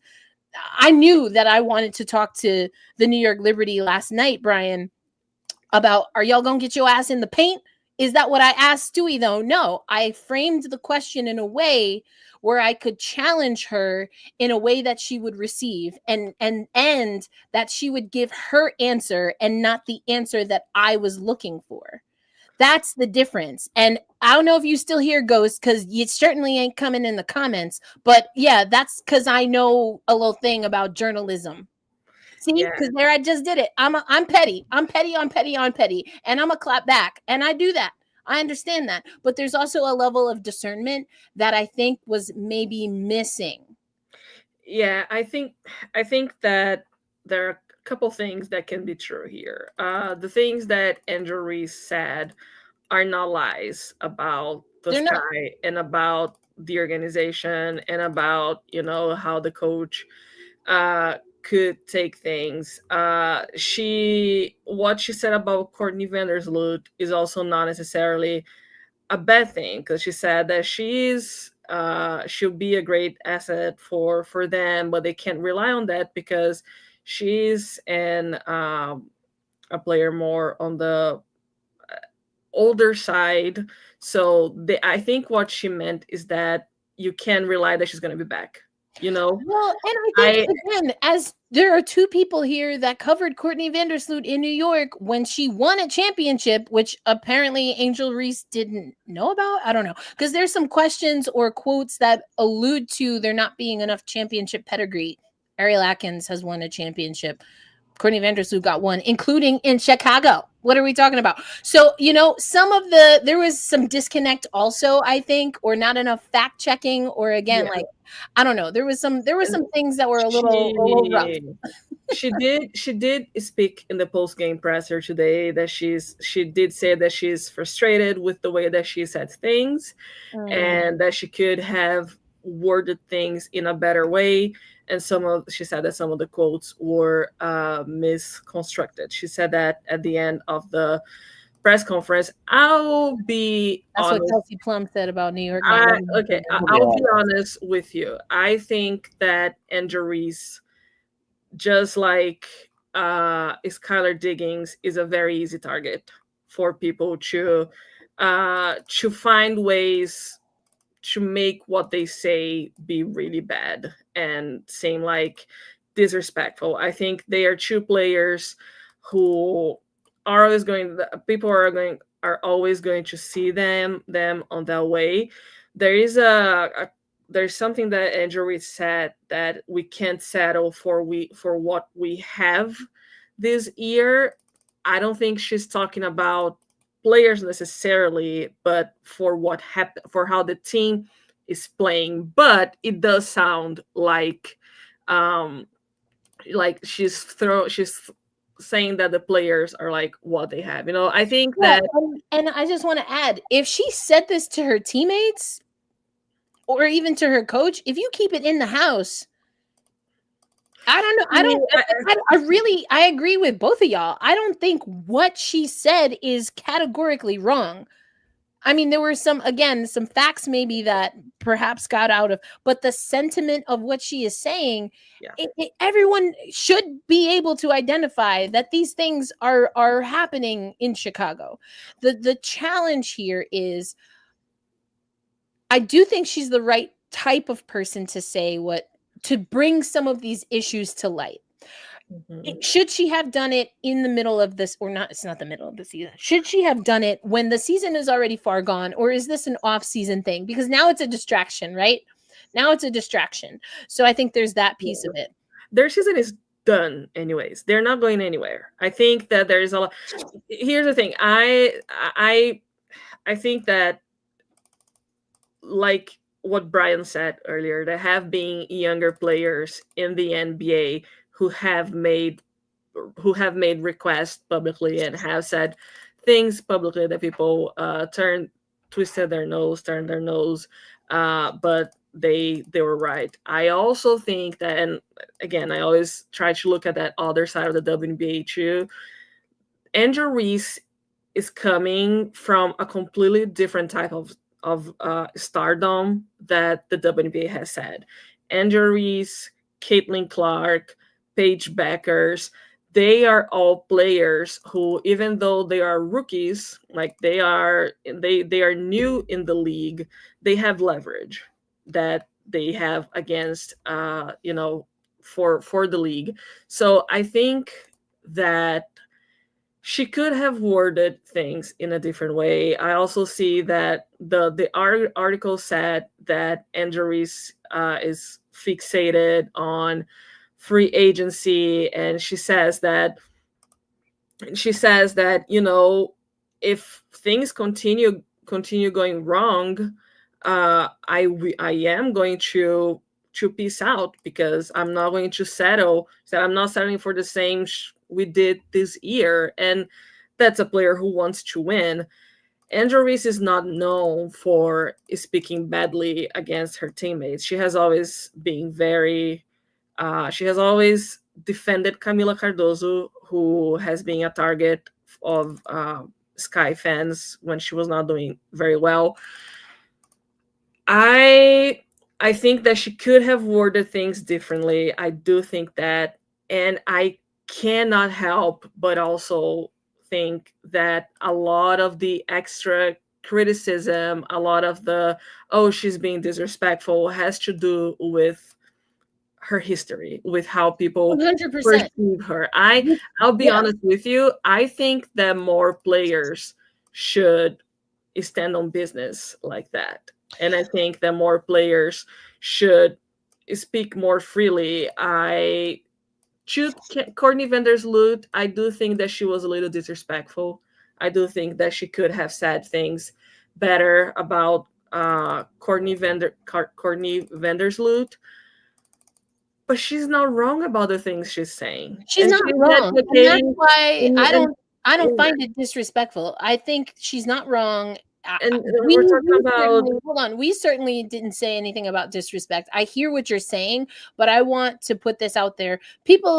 Angel Reese could say, I like the Big Mac. And then people will be like, well, why didn't you say anything about the Whopper? Yeah. You know what I'm saying? Like, that's the level of ridiculousness that follows Angel Reese. And so I'm putting that to the side, putting all of that sensationalization of anything that comes out of this young woman's mouth to the side. I think we also have to realize that she's following in the footsteps of NBA players who now have podcasts while they are playing, which is also something that's very new to sports. Mm-hmm. So a lot of what people are saying publicly and then make it to articles because they said it on their own podcast, or they make it to articles in this case because they were interviewed. There's just all kinds of ways now that athletes are saying what they are going to say. And like you said, stand on business. I said earlier, stand 10 toes down. And again, I don't know why she wouldn't feel this way, because there's nothing that she said is categorically false. Mm-hmm. And there are ways to say things, ways to frame things that maybe I'll put it this way. My interpretation is that either Chicago didn't know that Angel felt that way, or they didn't think that she was going to share those sentiments publicly. Now, whether that's realistic for the Chicago Sky to think or not, if y'all don't like being messy, then clean up. Because Chicago could have. Their answer to cleaning up was to get rid of Teresa Weatherspoon. Exactly. And that's, from my understanding of the article, the main target of her criticism of the harsh things were to the organization. And she has been outspoken about it. She has criticized them when they... she doesn't even need to say it. The way that she supports Teresa Weatherspoon is enough for us to see that she does not support their decision. So I think that, to be honest, the thing that makes me kind of like I don't think Angel Reese did something like that bad, is because of everything that the Chicago Sky has done. The way that they have treated players, the way that Gabby Williams said, I am not going to the Chicago Sky by any means. Yep. Angel tried to recruit her after this here event. And Angel has stood up for the Sky. She helped bring Ariel Atkins but I think the sky needs to shake up. You know, they Yeah, need this. yeah. And I'll be honest with you. I would rather a player say things like this on record than like send messages like Julia. That's fair, but the reason that you go a little subtexty is because, and you know, you could call me a geriatric millennial for having this. I don't care. I think that Angel Reese has every right to have those thoughts, those feelings, those opinions, and those observations. I don't believe that an organization is running effectively and efficiently, or can run effectively and efficiently, if you have players that are also the GM, that are also the head coach, or at least are acting as though they're comfortable in that way. Because now, who is Angel Reese accountable to? Because this article went from everything from the coaching style to the roster decisions to front court stuff. If this is Angel Reese saying these things, and she's not wrong, again, what she said is not wrong. And is it her quote unquote place to say those things in the middle of not the middle, during a season? I'm a little more conservative, I suppose, on that. And to me, she could have not said the things that she said in the way that she said it. That's where, for me, because then it becomes this thing where we do see this in the MNBA. And honestly, we've low-key seen it in the W. They just keep that thing under wraps, Phoenix.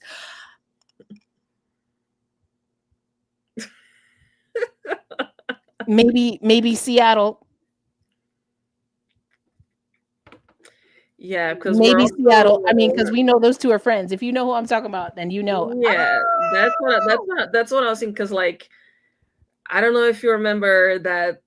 I think Alicia Clark made a video of like, if a new player is coming into the team, who is the first person that you're gonna tell to? Yeah, and it's Skylar. And so I think that I take a lot of the criticism that was made to Angel Reese because due to this article with a grain of salt, because, and for me, I take it that way because of the Chicago Sky's organization history. I think that they need a little bit of mess and trouble to get things right, you know. And like, sometimes you need your boss to chew your ass a little bit so you can like get back on track. And yes, Angel Reese is not the boss, but she is one of the most important WNBA players today. You know? And that's where I'm like, dang, maybe I am being a little too conservative, because if this were politics of the country, as an example, I have no problem with what she said. So I think there is a fine line. To me, I'm not worked up about it. I probably would have handled it differently. And you get to a certain point. So maybe these are conversations, as far as we know, and that Angel has been having. And it sounds like she maybe didn't. Well, the article doesn't necessarily frame it as how long those conversations have gone, what the response has been, but in the quotes that are offered and the story as it's written, it makes it pretty clear that Angel Reese is having these conversations. So again, maybe it's just like Angel being like, all right, I've been saying this. Y'all know that this is a thing. You know, when are y'all going to do something about it? And then somebody asked her the same things that she's been sharing. And if somebody asks you a question, you have every right to say yes, no, or anything in between. And Angel decided to share what she had been talking about. So, I mean, again, I don't know. I think it's definitely an interesting conversation to have, because there is a line, but when is it okay to quote unquote cross that line? But also, even if she's not quote unquote wrong, and I don't think any one of us is saying that she's wrong, but let's assume that, you know, no one thought anything was out of bounds, everything was above board, so to speak. That doesn't mean that there isn't an impact and there aren't repercussions. And it sounds like the repercussions, at least here, are that her teammates in the way that they feel they have been portrayed, and that's what the rub is. Because again, and this is where I go back to what I was saying on my more conservative side, is it Angel's job to tell the head coach to coach one of her teammates harder? That seems like an overstep. I get it. I think this is such a nuanced 100%. It is so nuanced because yes, and clearly the team is not being coached right. They went 9-30 during the year. If we're talking about soft, sometimes some people need some right wake up. Right. And the thing is that, like, as someone said, the timing was really bad, and there's no way we're gonna know when she said those things, because could have been today, could have been you can know. I do like what she said about, I think that it takes a lot of, like, what she said about Golden State and being able to recognize that in her own team, that she said she doesn't think that Golden State is more talented than the Sky, but they play harder. I think that it's like being able to self-reflect. That's how I see it. But again, right. That's what I said earlier. And that's what it is. To me, this is just a young star that's saying things that are on her mind. And there's a little bit of a, the term lack of a filter came. And I don't know that even that is what I really am trying to say or what I believe. I just wonder if there's an older, more experienced version of Angel Reese that says the same thing, or gets across the same message in a different tone or at a different time. I think that that's a possibility.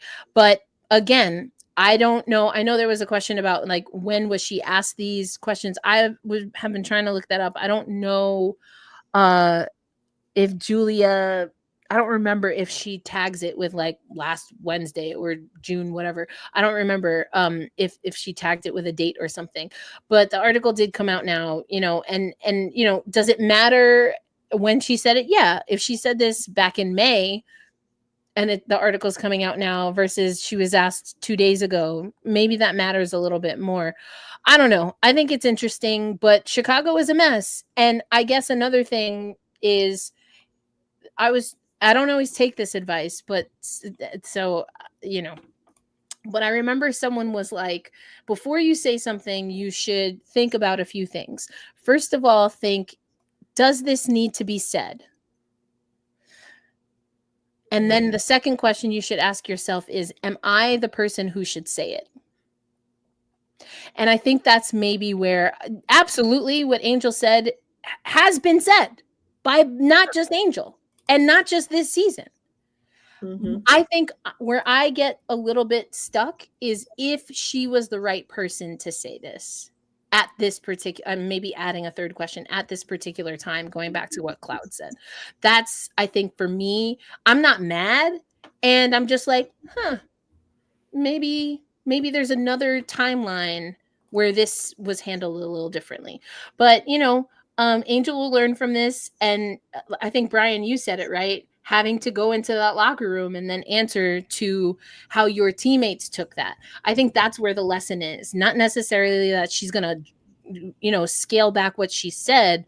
But again, if she is a sophomore, the right person to say that maybe Courtney Vandersloot isn't the point guard, especially coming off an ACL tear, that's going to get this team to where they need to be.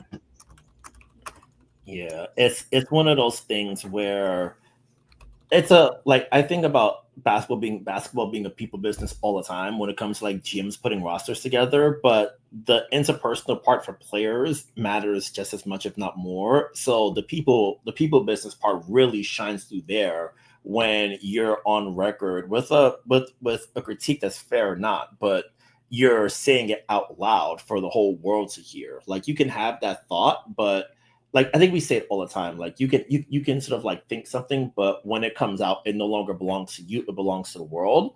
So those comments, she can feel how she wants, and she may be entitled to it. But now that it's out in the world, it's okay. I no longer control what the perception of what I said is, because now everyone can sort of interpret it and think of it in any sort of way. And even sort of follow-up reporting that came later in the night, like you can still see just in terms of like what the Sky are trying to do, what the organization is at, where they failed. They even today, Angel was doing in pregame, I saw a clip of her talking about the renderings of the practice facility. It's due to open next year, and as far as I understand it, they still haven't broken ground on the building yet. So you're looking to bring free agents in, you're trying to recruit, but the foundation hasn't been set yet. And now you're gonna do like a rapid build of an entire facility in a Chicago winter, and Chicago winters, from what everyone tells me, are incredibly gnarly. So you're doing that in it's what the season theoretically is 8 months from now. So you're building an entire state of the art facility that I get that CBA first. Hey. Yep, that's true. Like, you're doing all of this stuff on a really, really short timeline. And now, because even today they was like, hey, what do you think the building needs? Oh, we need bigger locker rooms. And what you're saying now, Brian, is and I forgot to mention this earlier, what you're saying now is why Angel Reese is the perfect person to say that, and why she might just have to lick her wounds when it comes to the personality and the relationship part of it. Because there's another part of this that I haven't mentioned, and I'm glad you said what you did, because you reminded me I was thinking this earlier. There's some gamesmanship here. This is strategic, because to your point, 8 months, not knowing what the CBA situation is going to be, not feeling confident that might even be a realistic timeline. Who is the person that can draw attention to the failings, the constant issues of an organization, and get enough people, and perhaps even the right people, to pay attention to it, so that the organization now has a choice to either fix this or own their mess? Angel Reese. That's the other part of this. So I've shared, my feelings about what I maybe would do. And I tend to lean in what I personally choose for myself. I am a much more conservative person than I am in what I believe is and should be available, not just to me, but to everyone. So just because I ain't out here doing things doesn't mean I don't think that they should be done. And this is a good example of that, because there's a world in which Angel will take these hits. She's going to take these licks, because in 8 months, Chicago Sky going to be in a different situation than they are on September 3rd. And that's the power of a player like Angel Reese.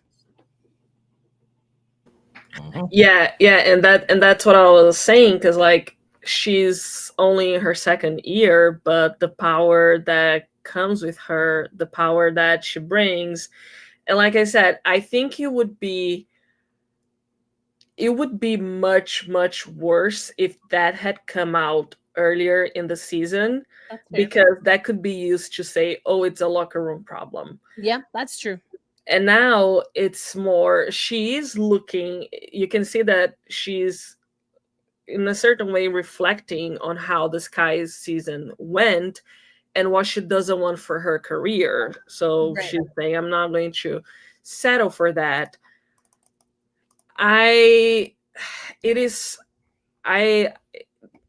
Some of the quotes really can be interpreted as in just like going at your teammates, because they're a little raw. Yeah, because she does say that here's the thing, she talks about how Courtney Vandersloot would be able to lead the team, but let's be honest, who of us is not wondering if Courtney Vandersloot will be back?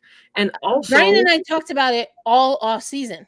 Go look at Black Rosie Media YouTube channel, because that's exactly what we talked about. And although it was a hard thing and we talked about this on Monday, Although it was a hard thing for Sandy Brondello to do, to tell Courtney Vandersloot, who will be a Hall of Famer, as Annie Costabile said in her article, without question, will be one of the greatest to ever do it.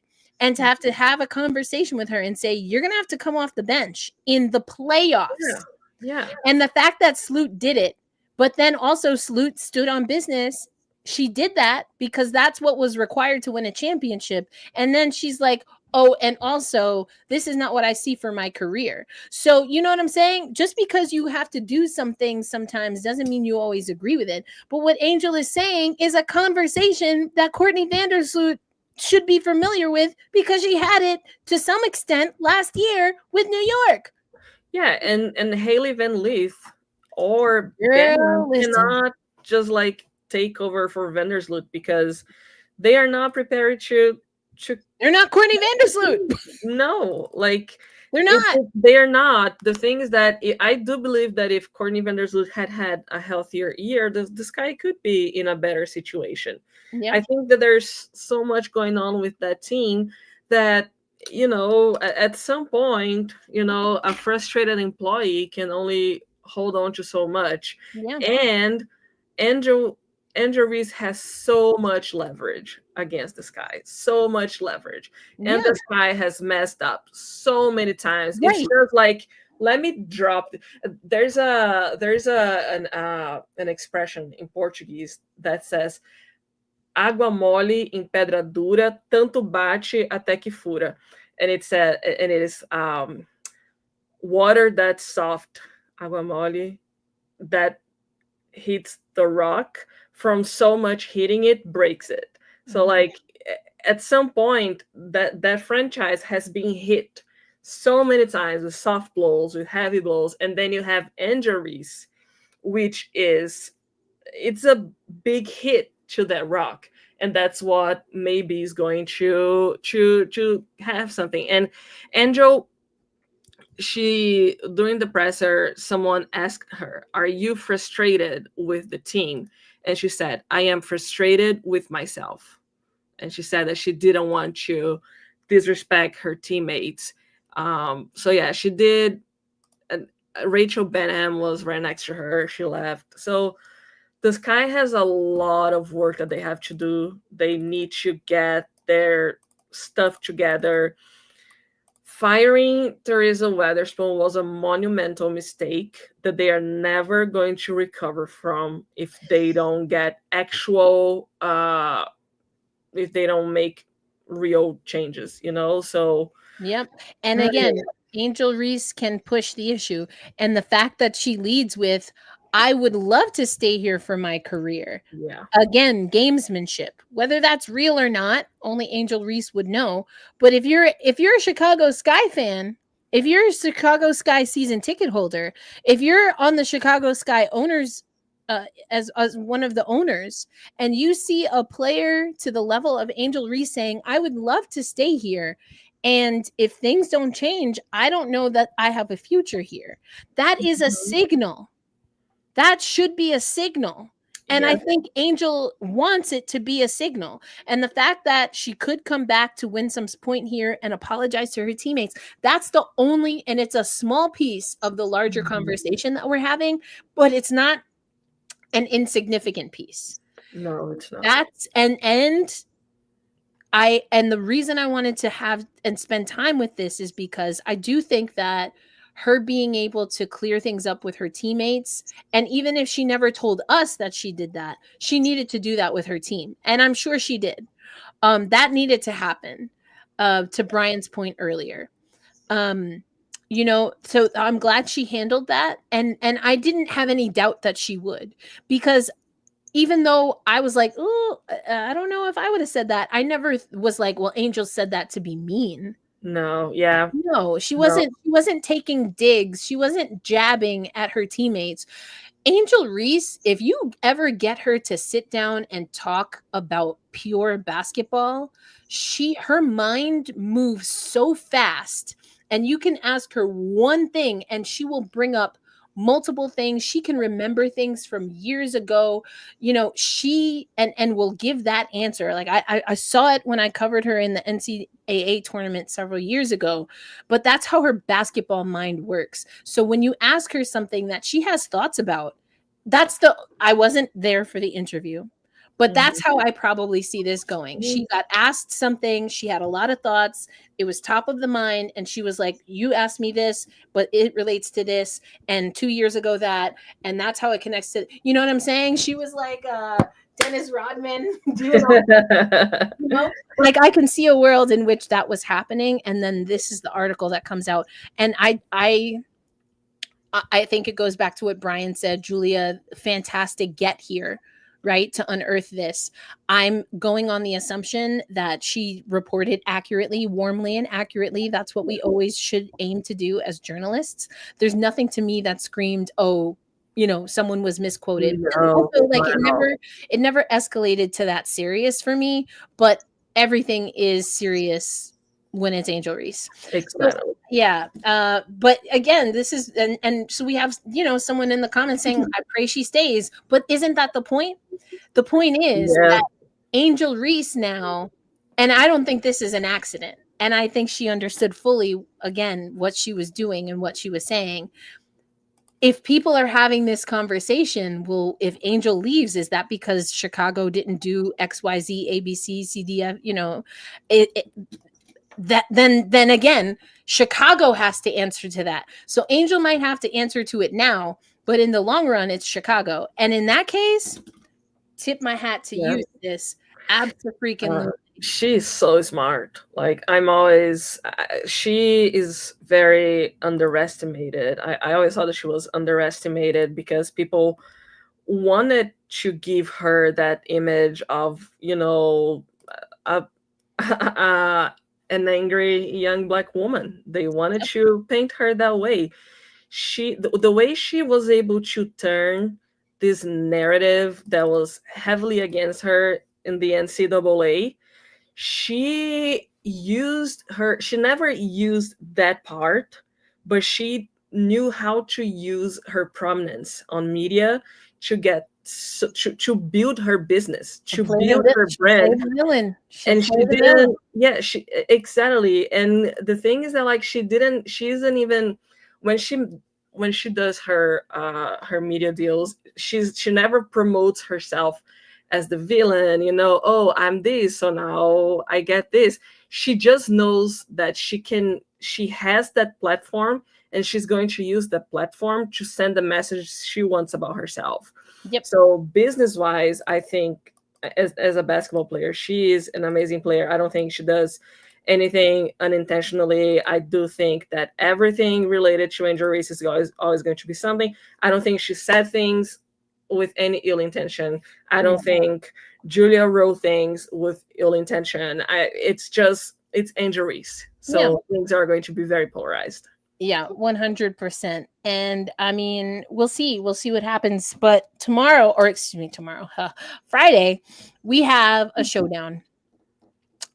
So, you know, and somebody is going to get a timber to their neck.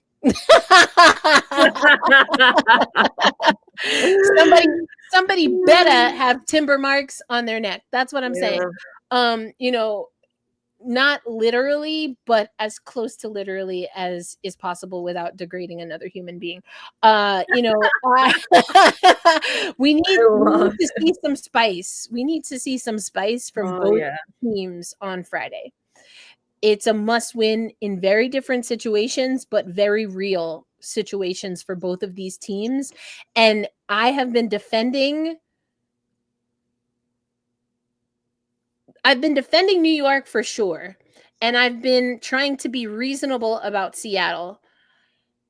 I will be unreasonable about the team that loses this game, especially if they fall into the habits that make us want to pull our hair out. Someone's going to lose the game.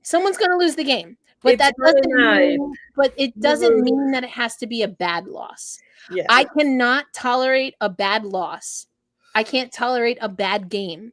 Both of these teams need to act like there's a championship on the line on Friday. Yeah. Just if only to prove that they can turn it on when they need to.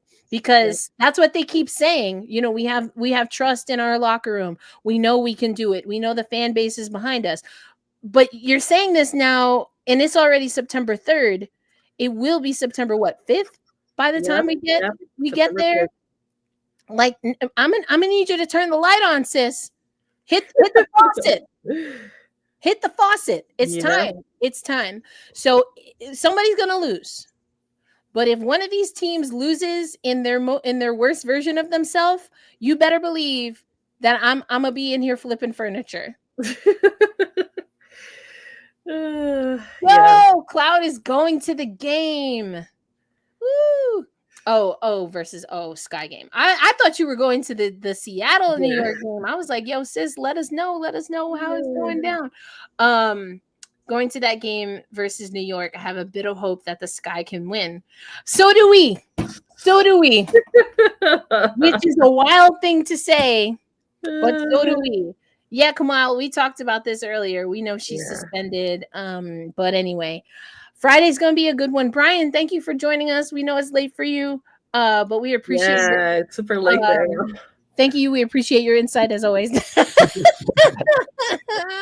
A little Jeff Magliacetti, my version of Jeff Magliacetti. And of course, Hoet coming in after getting through traffic from class. Thank y'all so much. Thank you for hosting us. Of course. And so, we are going to be with you as long as these two teams are are playing games, and then even after that, because we'll have to have a post-mortem. But for Roberta Rodriguez and Brian Florentin, Erica L. Ayala, thank you so much, and we will catch y'all on the next one. Peace out, everybody. Bye, everyone.